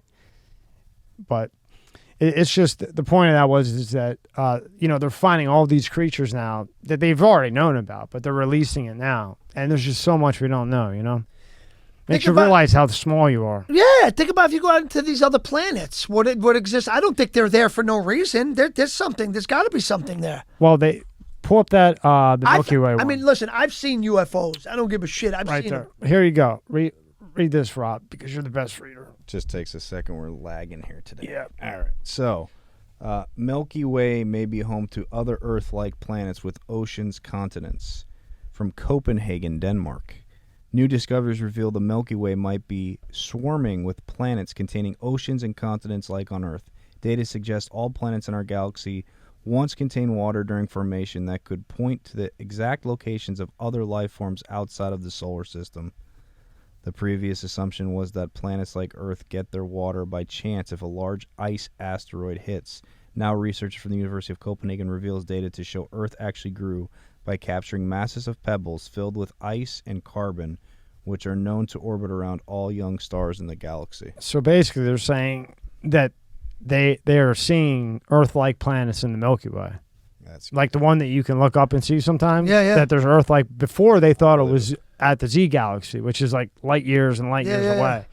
But now they're seeing it in the fucking Milky Way. Earth-like planets orbiting around a star, a.k.a. the sun. Amazing, Yeah, I believe it. I mean, I think maybe the first few planets, Mercury, you know what I mean? Because you're still somewhat close enough to the sun to be able to be like us. Mm-hmm. To be able to, I think, further away you go. I don't know if, that, I think with each planet further away, I think it becomes less possible. Yeah, well, I mean, Mars definitely had a life at one time and then got hit with a fucking asteroid or rock or whatever the hell and moved out of the way. I just always wonder what's on the bottom of the ocean. That's they're there. If you just go, when you go home, just Google it. Now they're coming out. You can watch a documentary where there's live footage of a camera where there's roads, houses still there, painting. How far down is that? Do they say? We can't. No human at this point can get go down. Yeah, we can't get everything. How far are the cameras going?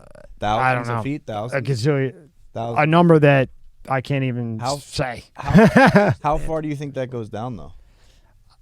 I don't know. I really don't know.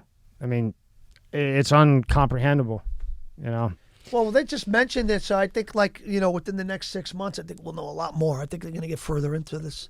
All that stuff. Yeah. So you got your movie out, made in Mexico. You get that on Amazon Prime, Apple, Sleepyhead, Man on Fire, probably Xbox, Voodoo. It's got a couple. Sleepyhead. We're in post production. It's being edited. We shot some additional footage last week that we're gonna, throw into the cut. And then we got I'm on Fire, which is a short film. It's not a feature. It's like 28 minutes long. With Meadow. Yeah, but I think that's awesome because there's less competition. It's really, really well done. I mean, it's like top level. So that, and like I just want to pick and choose the right things. I don't want to. I mean, listen. Like I said, I love playing Italian role. This and that, but it's just got to be tasteful, something different than I've done before. Because I just don't want to do that. I just don't want to keep doing that. It's not challenging. It's not fun. And I know later on in my life as an actor, I just think it's going to hurt me. So therefore that's that's why I want to do movies like this, regardless if it costs $5. It's still something where I can showcase my talent as an actor and my versatility. I mean, I recited Shakespeare in the rain when I was a kid. And Renaissance man, I don't want to be known as a simple-minded Italian guy from New York. Like, I went to school. I majored in business. Like, I'm educated. Like, I want people to see this. I'm actually pretty funny, too.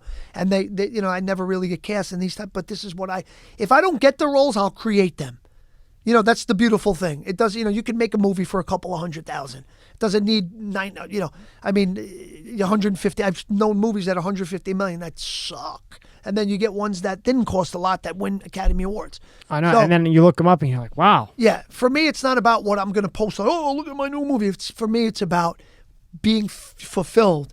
Like, dude, man, wow, this is scary that I got. I'm back. Oh no, but not even that. This is scary that I got to play this character. Oh my God, I can I speak like that? Can I speak like a cowboy? You know what I mean? So now it's like a challenge. Now it's like you go online, you listen to different cowboy accents and where they were most prominent in what states and different. So now it's just like a whole thing. The culture of a cowboy. What does a cowboy do? What motivates him to go? Yeah, you know what I mean? What's the motivation? Where does it come from? Because then when you know the motivation, you act it the right way. It's like all this stuff is intriguing. But to go to a set and throw on polyester, my name is Tony Giovanelli over here. You can only do that so much. You know what I mean? I ain't giving up until you get on the phone and get A Bronx Tale too. You gotta call Chaz. We should try to get Chaz. Too. You know what I mean? You know what would be awesome? We try to get him on the show and talk about our differences. Which I think, he'd probably need to be paid $1 million for that. If you told him I wasn't here, he'd do it for, but if you told, that kid. But, I mean, we Michael Franchese interviewed me, and, I told him about what happened with Chaz and I, and then he had Chaz on the show, and then he said, he confronted him about it. And Chaz was like, yeah, he does got great parents. Because I said, why would this guy say all this negative stuff about me, going out of his way to hurt me? Nobody asked you this. You intentionally you volunteered this information. You went out of your way to hurt me when my parents, my mother used to make you your meatballs that you liked, the pasta, my father, these people used to drive and have trays of food just so you guys could eat and appreciate what you're doing for me. Off the strength of that alone, I met Chaz's parent. I met his father. He was a great guy, Lorenzo. If something happened to Chaz, just on the strength that I knew Lorenzo was a beautiful guy, I would never, ever say anything about his son because I know it's going to affect him. You know what I mean? Yeah. You respect the dog for his owner. That's the way it goes. I'm not saying Chaz is a dog, but there's a saying. You should have respected me for my parents. Respect the kid for what your parents did for him, is what you're saying. That, how do you find a guy like that credible? How do people look at somebody like that and say, well, oh, that was cool that he said that. I think he's such a nice guy. When you were the one that partially gave me the opportunity of a lifetime. And now by doing this, the movie was about wasted talent and all this and that. And I understand that. But as far as I'm concerned, the only thing I was guilty of was doing drugs. He has kids. You never know what's going to happen with them. Nobody thinks it'll happen to their kids. I'm not saying I wish that on them. Nobody knows what, like this drug addiction thing, it can happen to anyone's kid. You should never, What did he actually say? Well, he says, I don't want anybody to think I have anything to do with this kid. I want nothing to do with him. Out of his way. My father said, Lillo, this is a guy. I said, oh, your friend. What is this? Said this thing. My father, my uncles, because this was when I first came home, and we saw this, was sitting down because everybody was at my house for the first week that I came home. I was away for 8 years. So basically, because you messed up, he washed his hands of you. Yeah. You don't do that. You don't do that. You don't. My dad did that to me. Yeah. Yeah, and that sucks. That's bullshit. But you don't do that because you never know. You never know what's going to happen. But he was nice in the what he said, the few words and this and that. And I mean, like, I forgive what he said, you know what I mean? But at the same time, just don't say it again. There's no need for it. You know what I mean? I respect you. I respect everything he's accomplished. I respect the fact that he was able to take a story from his own life and make it this successful with a musical, with the one-man show. Perfect. Well, he got 3 things out of it. He got a movie, a musical, and a one-man show, and all 3. The Broadway's very good. Yeah, but all 3 were very successful. Yeah, and no, he's very talented. Chaz is the one that made that happen. Mm-hmm. He couldn't have played a better role. I don't know if he done would have it been better. able to do it without De Niro, but Chaz's resilience, because they offered him money to not play Sonny, but to get the movie, to get the script. No, he wanted to play Sonny. So. It would have sucked without him. Yeah. It just lined up perfect. Yeah, no, he was perfect. Now, Man on Fire is a short film, right? I'm on Fire. I'm on Fire. I keep saying Man on Fire. That's the I'm on Washington Fire. movie. Yeah, I know. I keep messing up. I apologize. Being that it's a short film, if it knocks shit out of the water, can then that turn into a full-length film? Yeah, Does that happen often when they're really good? I don't know shit about I've never really seen that happen, but if there's a demand for it and people love it so much, that I think even better. I think maybe it could even be a series. That's what you want. Yeah, series. Oh, Awesome. yeah. You know, a series on one of these streaming platforms. Yep. That's what it is nowadays. Really, anyway. Because right? people are afraid. The movie theaters, people are afraid to go to the movies. And they're getting killed. And now they're talking about another COVID surge. Yeah, I'm sure. Where I live in Westchester County, they said there was like 646 new cases as of 3-4 days ago. So 646 cases, that's what they know. But, do we know that's what they know? Is that an accurate number? Who the hell knows? We don't know. Yeah. But then again, it could be understated and it could be triple that. Because those are the ones that have been tested. What about all the ones that got it from the ones that we know? And then before you know, we'll be wearing masks in the middle of the summer. Again, right? Don't start. Yeah, but it will be right around if they time it right, February maybe, March it comes out. Then by June you have a mask on again and the whole shit, and then the election's November, and then you have to mail it in or whatever it is, and you have another 4 years of this shit. Yeah, I know we're finishing up here, but I said one more thing. I know we're talking about Bronx Tale. We always go back to that, right? But you said it's the 30-year anniversary coming up? 30 year. Do you think they'll do anything special? You see those where they have the reunion. Yeah, I mean, I could see it being re-released, digitally mastered re-release. I could see some kind of party. I could see some kind of, I think they had a 25th anniversary, and they didn't invite me, Chaz.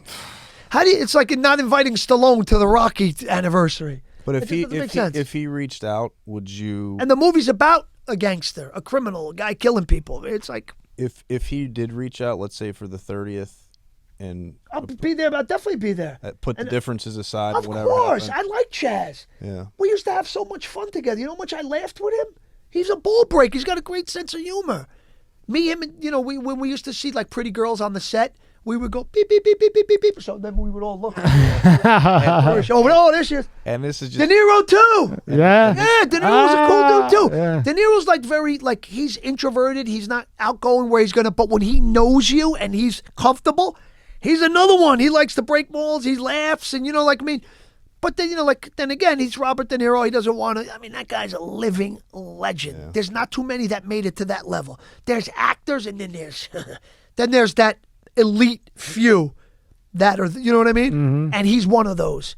So, I mean, he's not just some ordinary guy walking down the street. That's like, not even Brad Pitt is even close to what De Niro is. And I love Brad Pitt. He's an awesome actor. He's I just good actor. Personally. Movie star. Brad Pitt. To me, Brad Pitt is way bigger than De Niro. To me. Nah. To me. Nah. But that's just my opinion. I don't know if that's an opinion, because think about it. De Niro's been around for so much longer. He's won he won too, Brad Pitt, but De Niro's just, I don't know. He's like on this level. Pitt is on this level. I think even Pitt will say that, because De Niro's,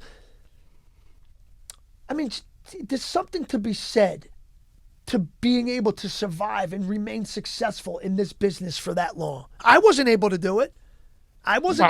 You're young. I know, but I fucked up. I made bad decisions. You're coming back. There's contacts that I could have kept. In the next couple years, you know what I mean? Everything But will listen, be back the way it was. The way it is like if I don't get hired certain roles, I like to write and I like to, because I know the characters that I want to play. I know what I have in my skill set. I know my strengths, my weaknesses, my opportunities, and my threats. And I know something where I would be able to play. That would be a challenge, but I still know I can do it. So this is the type of stuff that I want to write. Because like I said, maybe this is somebody like some bigger force saying, listen, because a lot of the studio stuff, that's what they cast me as. When I get auditions, it's always as an Italian cop or an Italian this and that. It's like, come on. And it's like, if that's all, I don't, it's like, for the paycheck, I'm going to have the discipline. I'm not going to sell out. I don't care about that. I want to be a real actor, and that I'm going to stick to my guns. Well, and you're proving you can do it. You got 3 completely different, diverse movies that have no connection to any of the ones you've done in the past. Right. Maybe Renaissance Man. And that's what I want to. Yeah. You know what I mean? But one last thing I'm going to say, and this is it. Chaz, put the differences aside, right? If there's a 30th anniversary, have him there. Think about A Bronx Tale 2, because I'm telling you, that movie, just for the people. That movie, the Bronx Tale we talked about, is transcend. My kids are 12 and 15. Yeah, and that's, I'm not lying to you because you're sitting here, one of their favorite movies. How does that happen? His kids are 12. Transcended time. So now if another one could be made for the next generation, that one's still going to live on. I'm not saying it's not. But you adapt with the culture. What's going on in the culture? Make another one. And if not, when you die, someone will buy those rights from your family and make a second keep Bronx it living Tale. within you. If they did that, then you know the way to do it? Because then you make everybody happy. They need to make it like The Godfather 2. Remember when they went back to Sicily, then back to present day? Yep. Okay, so they got to go back to where Sonny and Joe Pesci became, like how they were, because Joe Pesci respected him. And at the end, I'm taking over things. So he had to be close to somebody. You got to show why, and you want to show why that guy got killed in the street that day. Because I said, was it really over a parking space? And Pesci goes, no. He goes, no. You see Lorenzo's kid, the bus driver, right? I already want to watch the fucking movie again. See Lorenzo. But if they go back and forth, they go back to Sonny in the streets and this and that, and then they come present day with what C's doing now, then back to that would be awesome. I thought Godfather 2 was the best. I like 1 because I like everybody loves the 1. I think that people need to comment in this thread and say we want a Bronx Tale 2 and get it on social media and get it done. You know, that was Marlon Brando. They had this thing made, a dentist. I heard. Didn't they put like cotton in his throat or something in the world all the time? He said, I'm watching the show now, The Offer. And he says, what about when they first go meet Brando? They didn't cast him yet. And he says, what about if the Don was shot in the throat? And you know what? I got to be honest with you, though. As great as the movie was, and I know people are going to say, Robert De Niro would have never turned into Marlon Brando. Okay? Brando wasn't going to do that. The producer, Al Ruddy, said, here comes Anthony Quinn. And in a way, Anthony Quinn, I think, could have been better. Because Anthony Quinn, remember in the Gotti movie, he spoke with an accent? Mm-hmm. I would have come here today with this 2 zips. And you would go. He had a chance at that role? Yeah. And they picked Brando? Yeah, because here's the thing. Robert De Niro spoke broken English. Like my dad, a Sicilian immigrant, speaking broken English. My dad, to the day he died, had an accent. That doesn't go away. Yeah. Marlon Brando spoke perfect English. But he was so good that you can't. He was fucking awesome. Just like the way he took his time when he was talking to all the bosses. Yes, my friends in politics, but if they knew my business went from gambling and prostitution. And I don't know, when they said... maybe 1 and 2 are tied. When they said Anthony Quinn, I said, huh. Yeah, but then Robert De Niro wouldn't have been able to play the young Vito. Right. No, he wouldn't have been. He wouldn't have been able to. You know? No, and that would have killed it. Yeah. Yeah.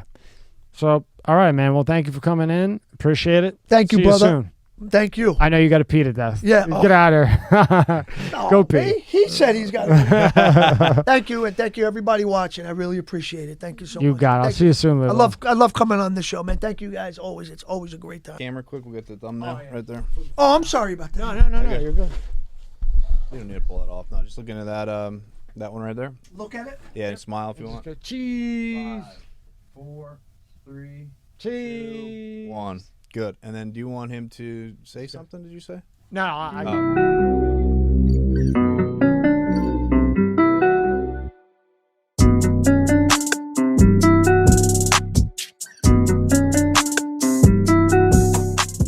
MSCS Media is now part of the Spotify exclusive team. If you'd like to watch this episode and others uncensored and uncut, click on the link in the description below.